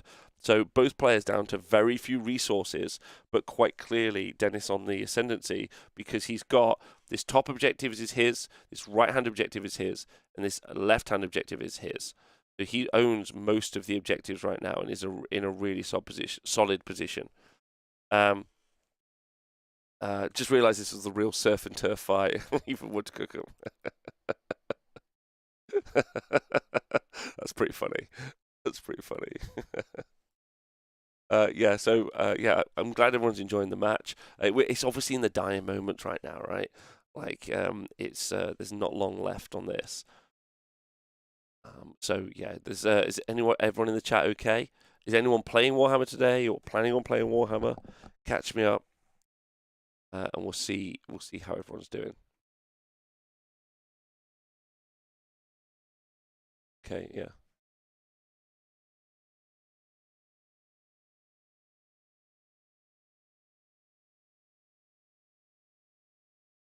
Oh, so yeah, they're current.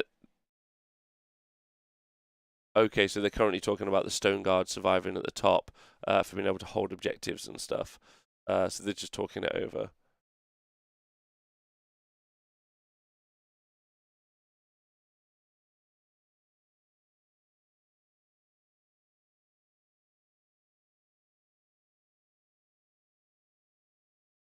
Oh well, we see. Thank you very much, Liara. Appreciate that. Lexi in the chat is painting his second Avlanor for an event next weekend. Oh boy, Bobbin played his first, well, not his second one day yesterday.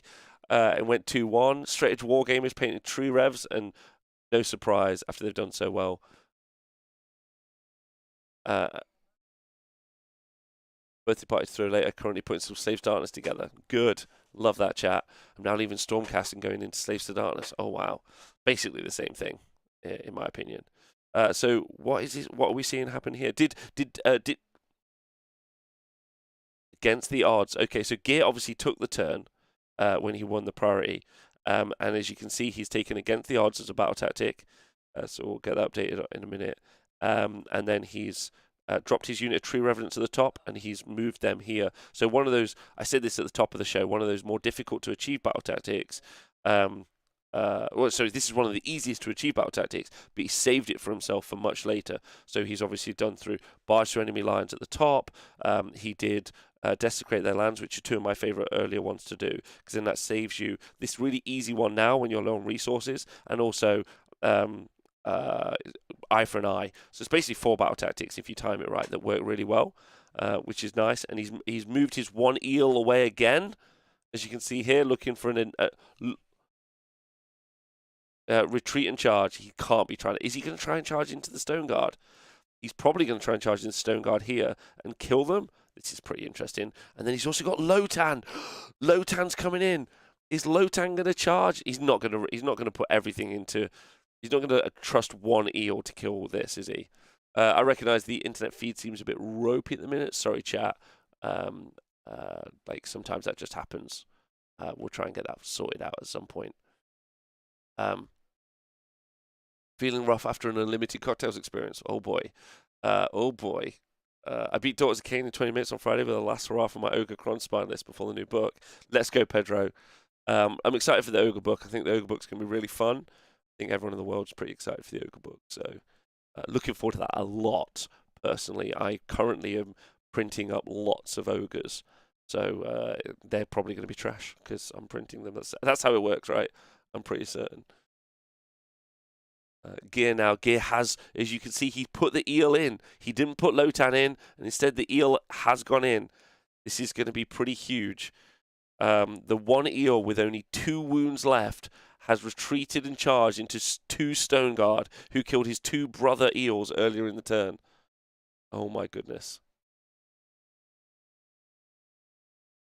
Oh, wow, but he's killed them. The big risk, big reward play. Excellent work there from Gear in the bottom left-hand corner. That's dropped them. That means he's grabbed that objective, but most importantly, it's freed him up for the rally at the beginning of the next turn. That's pretty key. And he's far enough away from Avlanor with a redeploy as well that maybe he can keep that unit alive. That's actually pretty important.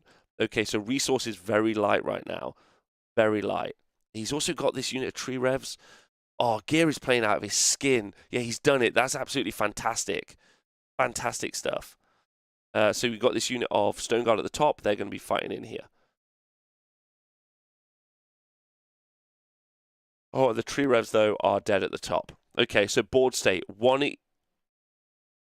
Oh, there's one. There's one left. Okay, lovely. All right, so good. So board state, we've got 1 eel of a unit of 9, so there's a rally available. We've got 1 Lotan on the left-hand corner. We've got 5 Tree Revs and then 1 Tree Rev. And that's up against Avlanor unwounded. 3 Stone Guard and 2 Stone Guard. Like, it's got really close. Avlanor will shoot him, though. Oh, that's a really good point. I mean, he can miss. That's important. And 1 more Stone Guard has gone at the top from Battle Shock. There's Avlanor and 2 Stone Guard left. Versus literally nothing. There's nothing. This is 4 Stone Guard. Yeah, and there's 1 point between them at the minute. There's 1 point between it with Gear to score this turn. So he won the priority in turn 4. So he's going to score this turn. And unfortunately, he's only going to hold 1 objective. So he's going to score 1 point there. Yeah, this is down to the wire. This is riveting stuff. Started out with some big explosive plays. And now we're down to like just scrapping for points. It's really about what Dennis is going to have as battle tactics, actually, because he's going to be, he's probably going to go for desecrate their lands on this here. He's going to take these 2 stone guard, grab this piece of terrain at the back. And at the start of Dennis's turn, that unit of 9 eels, which was down to 1, has rallied 3 eels back. They're back to a unit of 4. Back to a unit of 4. So he is not going to be able to shoot the 1. Oh my goodness. Chat, this game is wild. There's some madness happening in this game. It is amazing. Like... And he's going to have another rally on the turn after as well. This is nuts. This is so kit luch. Oh, so did Dennis went for desecrate their lands, Liara? Yeah. Oh, wow. Okay, so desecrate their lands on this. So he's going to grab that. So he's going to score massive this turn. He's going to score 5 points. He's got more objectives than Gear. So Dennis has got this objective, got this objective, got this objective. He's grabbed this here. So that's 2. So he's going to have 5 points this turn. Does the cow ignore Ren 2 as well? Yes. The cow naturally ignores Ren 1 and ignores Ren 2 in Geometrica. So yeah. So like the charge isn't really going to do very much. Obviously there's the Voltic Blast, Petro. But I wouldn't expect him. But I think probably what you're going to do, what you'll see Gear do, is just run around Avlanor, basically. We saw the redeploy, by the way, from the unit of Tree Revenants here, getting away from Avlanor. Like, Dennis really wants a big charge right now.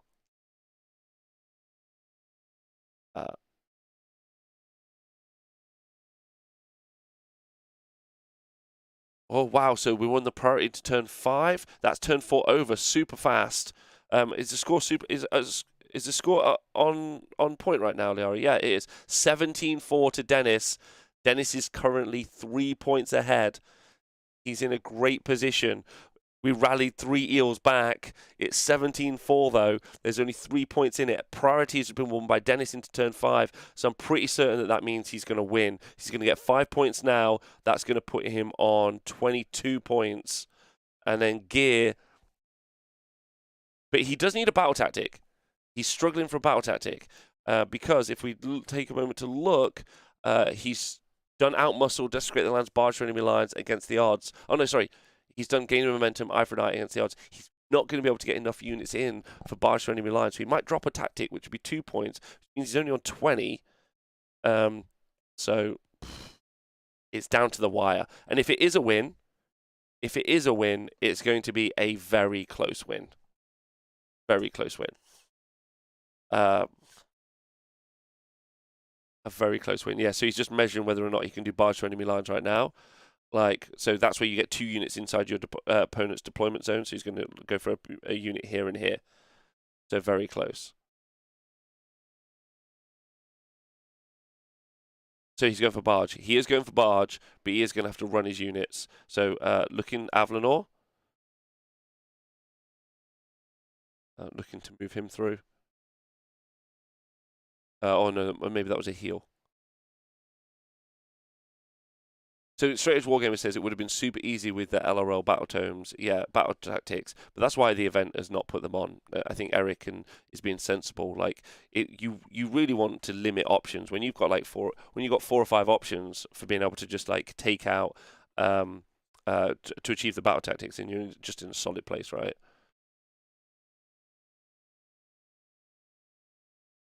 Oh no, we've got another rally. This is the Stone Guard.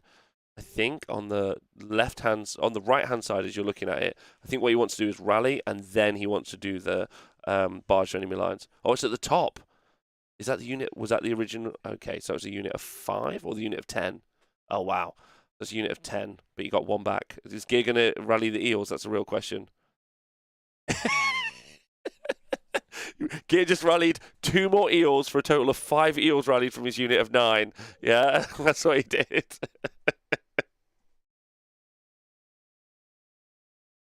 That is nonsense behavior.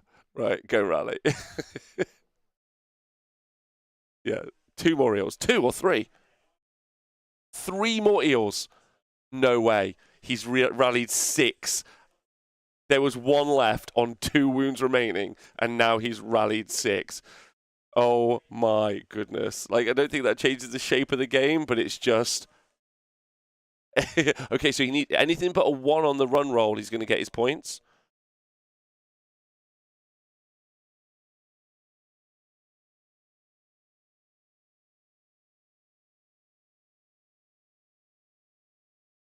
So 3 on the run roll. That's got him the run roll he needs to get barged to enemy lines, which is to put 2 units, so Unit 1 and Unit 2. So he's going to score himself 5 points this turn. And as you can see, I think he's threatening a redeploy here. Is what he's doing, because obviously Gear holds this objective. If these eels move anywhere near here, oh no, he's moved into the center. But he's just not sure what he's trying to do. I think just run some units basically. Yes. So Gear's getting some love in the chat from Hazel. She's super pro. Gear doing really well here.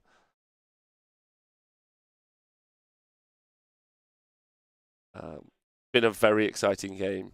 Not sure how everyone at home feels about it, but this has been a tumultuous game start to finish. I don't know if everyone else agrees, but it was pretty wild to watch. I really enjoyed it.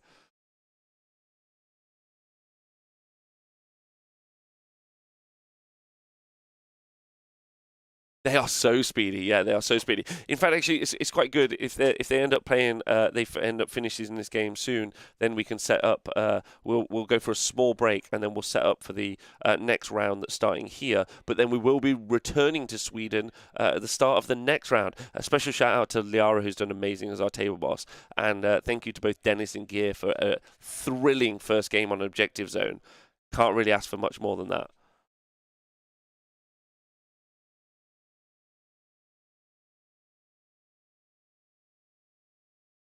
Okay, so the player's just working it out. Okay, so he has to kill the unit of Stone Guard to turn it into a draw?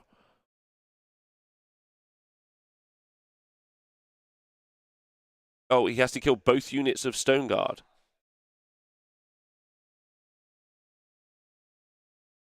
Okay, so I think Liara's just told me that we need the 2 units of Stone Guard, so this unit down at the bottom, this unit at the top to die, and then it's going to turn it into a draw.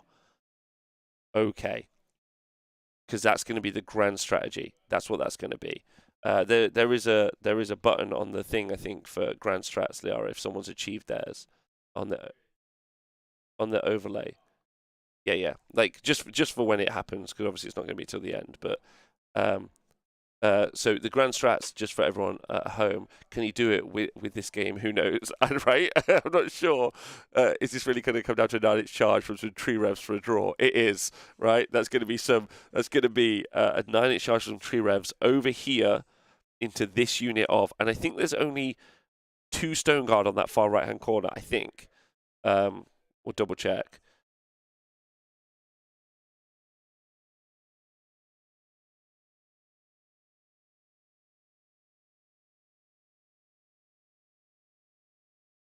Okay, so it looks like he's trying to get between 2 different units. We'll find out in a moment.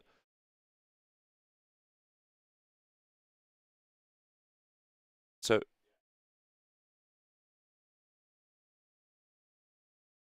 I think he just needs to kill this unit of Liara. Can I just double check? Does he need to kill both units of Stone Guard?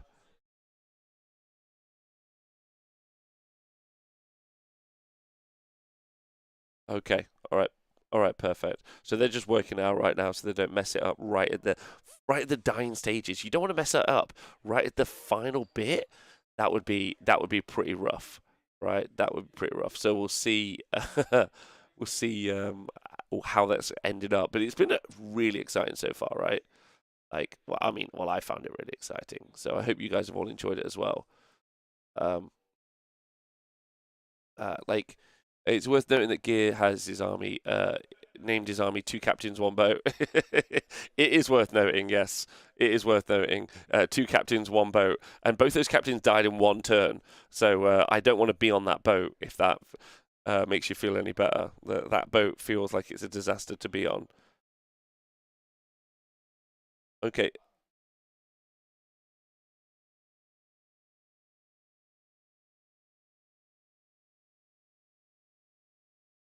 Yeah, just waiting to find out how this combat's going to go, how these movements are going to go. There's obviously going to be a redeploy. I think he's going to be sensible and make sure that there's a redeploy.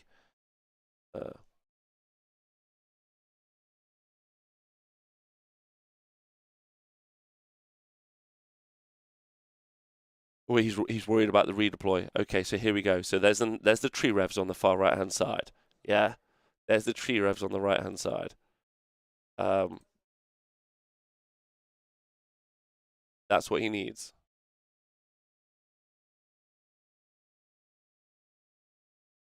Okay, the eels are over. Okay, so we're going to get the redeploy. Okay. So if it's going to be all over if he doesn't get the 9-inch charge. So here we go, the 9 in the tray so we can see it.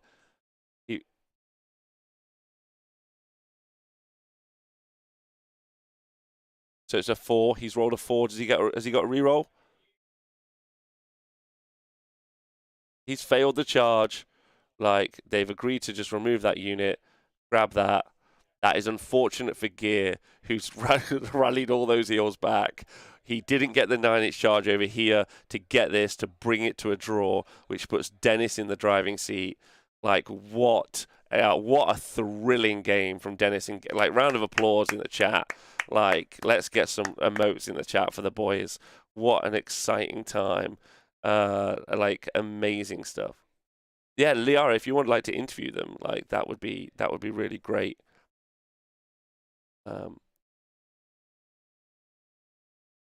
If everyone in the chat, we're just going to go to a holding screen for a minute. I hope you all enjoyed it. We're going to be back, hopefully with an interview with the players in a few moments. Join us soon.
Okay, so amazing match there. Like, absolutely thrilling stuff from that match. Loved it. Really fun. Like, what a crazy match. We saw turn 1 a little bit of moving around and jockeying, and then we saw like this big punch. The Keeling King go in and lift off Techless in turn 1. Absolutely crazy. Then we saw all the eels charge in. We saw basically the whole Deepkin army charge. They get smashed up. Then it came down to the wire. Dennis having very few models. Then Gear having very few models. Then big rallies. But like, it was just Avlanor just being that unkillable, the kind of 2-piece combo. Avlanor being unkillable with Teclis just being there. You know, and it was just the rock hitting the mountain, and the mountain won. Basically. Right, so we're going to go over to Liara right now, and she's going to be interviewing our man Dennis and Gear. Over to you right now. You're live.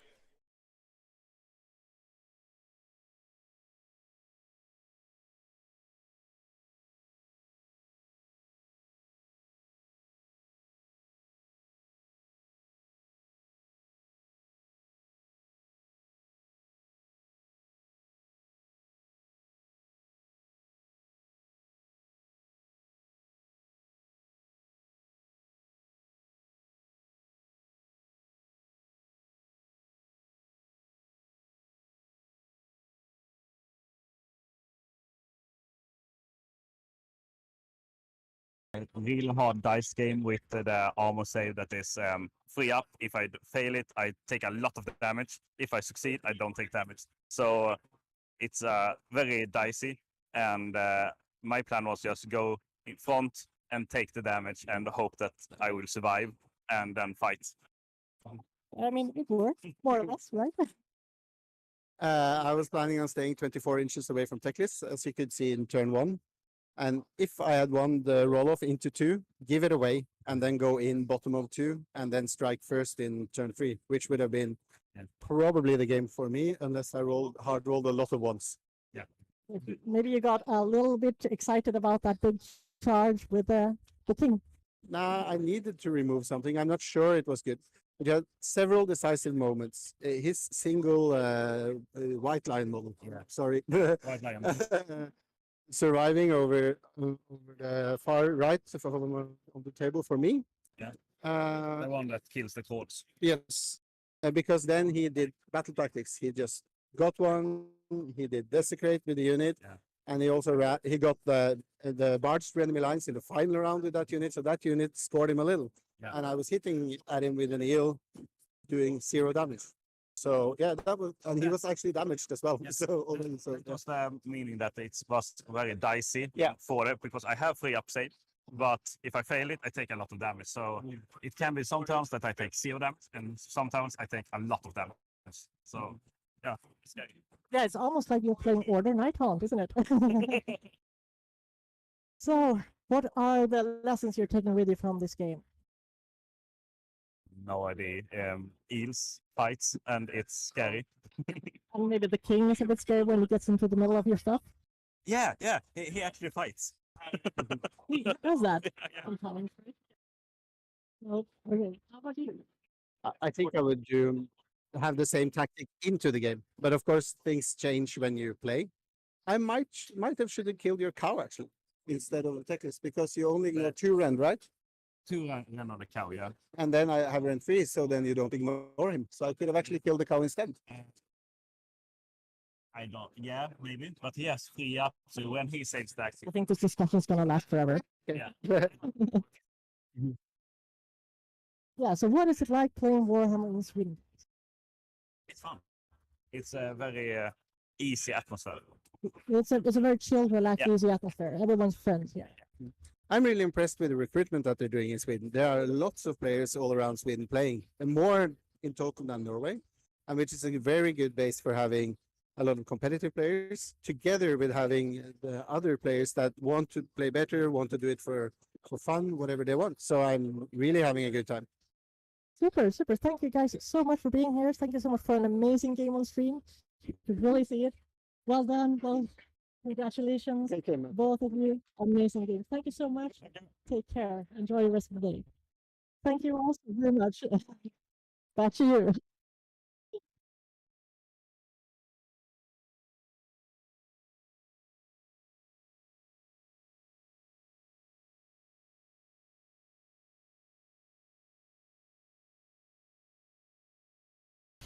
That's on me. No sound from me. No problem. It's my first time in the shop. Yeah. Okay. We'll get there. We'll get there. I'm sorry. So yeah. Okay. Great game. Lovely work from Liara. Great game from the guys. Super fun. Really engaging. Absolutely loved it. So we're going to go to a holding screen now. There's going to be there should be sound. You guys should be able to hear me. we're going to a holding screen, and then we're going to be talking about. We're going to be sorting out the next game from here, while we then sort out the next game from Lord of the Mounds, which is going to be really fun. So we got the game here to cover. Then we're going to be going back to Sweden. Then we're going to our final game here in the UK. So loads of stuff to look forward to. So hopefully some more thrilling games as the day goes on. Thanks for sticking with us. So go grab yourself a cup of tea, take a break. We'll be back. We should be back in about 15 or 20 minutes. So let's pick 20. Let's err on the side of caution. So we're back in about 20 minutes. Get yourself some food. We'll be back. On to the next round. So see you soon, and we're back soon.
Hello, welcome back to the deployment zone.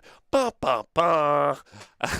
So we've already been over to Sweden for one game today, where we saw an exciting match between Dennis and Giervedeld.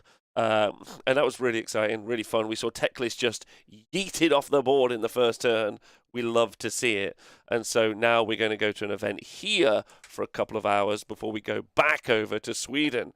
So loads to happen, right? So let's dash over to our table, shall we? We've got two exciting matches. So over on table one, you've got not what it says there because it's about to change in a minute. But you do have Mr. Matt Goldsborough at the top of the board up against Daniel Ulsson at the bottom right-hand corner of the board. They're actually two teammates. That's right, two different teammates. Welcome back. I probably shouldn't message everyone that we're back. Tweet, let's go. We should tweet anyway. So we're back, and and we've got two really exciting lists, two thrilling lists that I'll get for you right now. So Matt Goldsborough is running something very interesting. He's running the Quicksilver Dead. of the Quicksilver Dead here. And he's running Nighthaunt, and he's got a Krulgas Cruciator. He's got 3 Spirit Hosts, 2 10s of Dreadscythe Harridans, and then 1, 2, 3, 4, 5, 6, 7 units of 5 Hex Wraiths. 7 units of 5 Hex Wraiths. Crazy stuff. Crazy stuff. And it's all in the Quicksilver Dead, so he's going to be able to ignore ward saves. Absolutely thrilling stuff. Yeah. Really thrilling stuff. And he's up against a really exciting other army from Daniil. Daniil. And so Daniil is running, and this is very weird. He's running a Legion of the First Prince army. Okay, fair enough. He's got a Khorne Demon Prince. Okay, fair enough.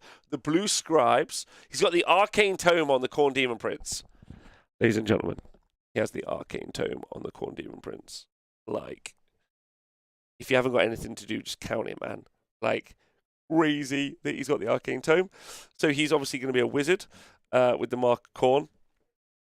And then he's got 10 Bloodletters, 2 units of 5 Fleshhounds, and then he's got 1, 2, 3, 4 units of 6 Screamers of Tzeentch, and then he's got 1, 2, 3, 4, 5 units of 3 Screamers of Tzeentch. So he's got 15 Screamers of Tzeentch in individual 3s, and then he's got 24 Screamers of Tzeentch in units of 6, for a total of 35 Screamers of Tzeentch. 35 Screamers of Tzeentch.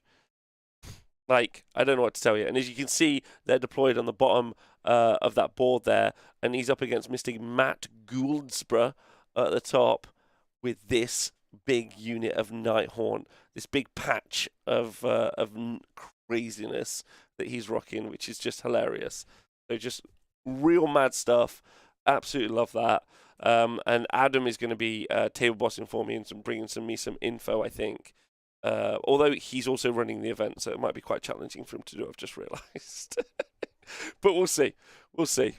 We'll see what he does. And then he's up against Charlie. So then we've got on table 2, we've got Charlie. So we've got Breaker Tribe. No, we haven't got that at all. We've got Gargants on the bottom left-hand corner. And at the top centre, we have our units of what are they called there? Actually, hold on. New book. Yes, this is new book. New Gargants versus Trogs. New Gargants versus Trogs. That's the idea. That's the idea. In fact, hold on, chat. I'll be back in a moment. Another holding screen. It's going to be a lot of that today. We'll fix this in the future. But I've just got to go grab something. So I'll be 1 minute.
Hello, welcome back. Okay, so as is always the tale with these things when you're trying something new for the first time, we did the first thing. We called in an event from another country, and it all worked.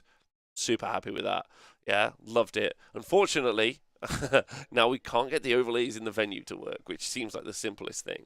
And then the only person that can go sort that out is me. So we're going to be taking a break between now and the next game. Which is going to come from Sweden, which will be about an hour and a half's time.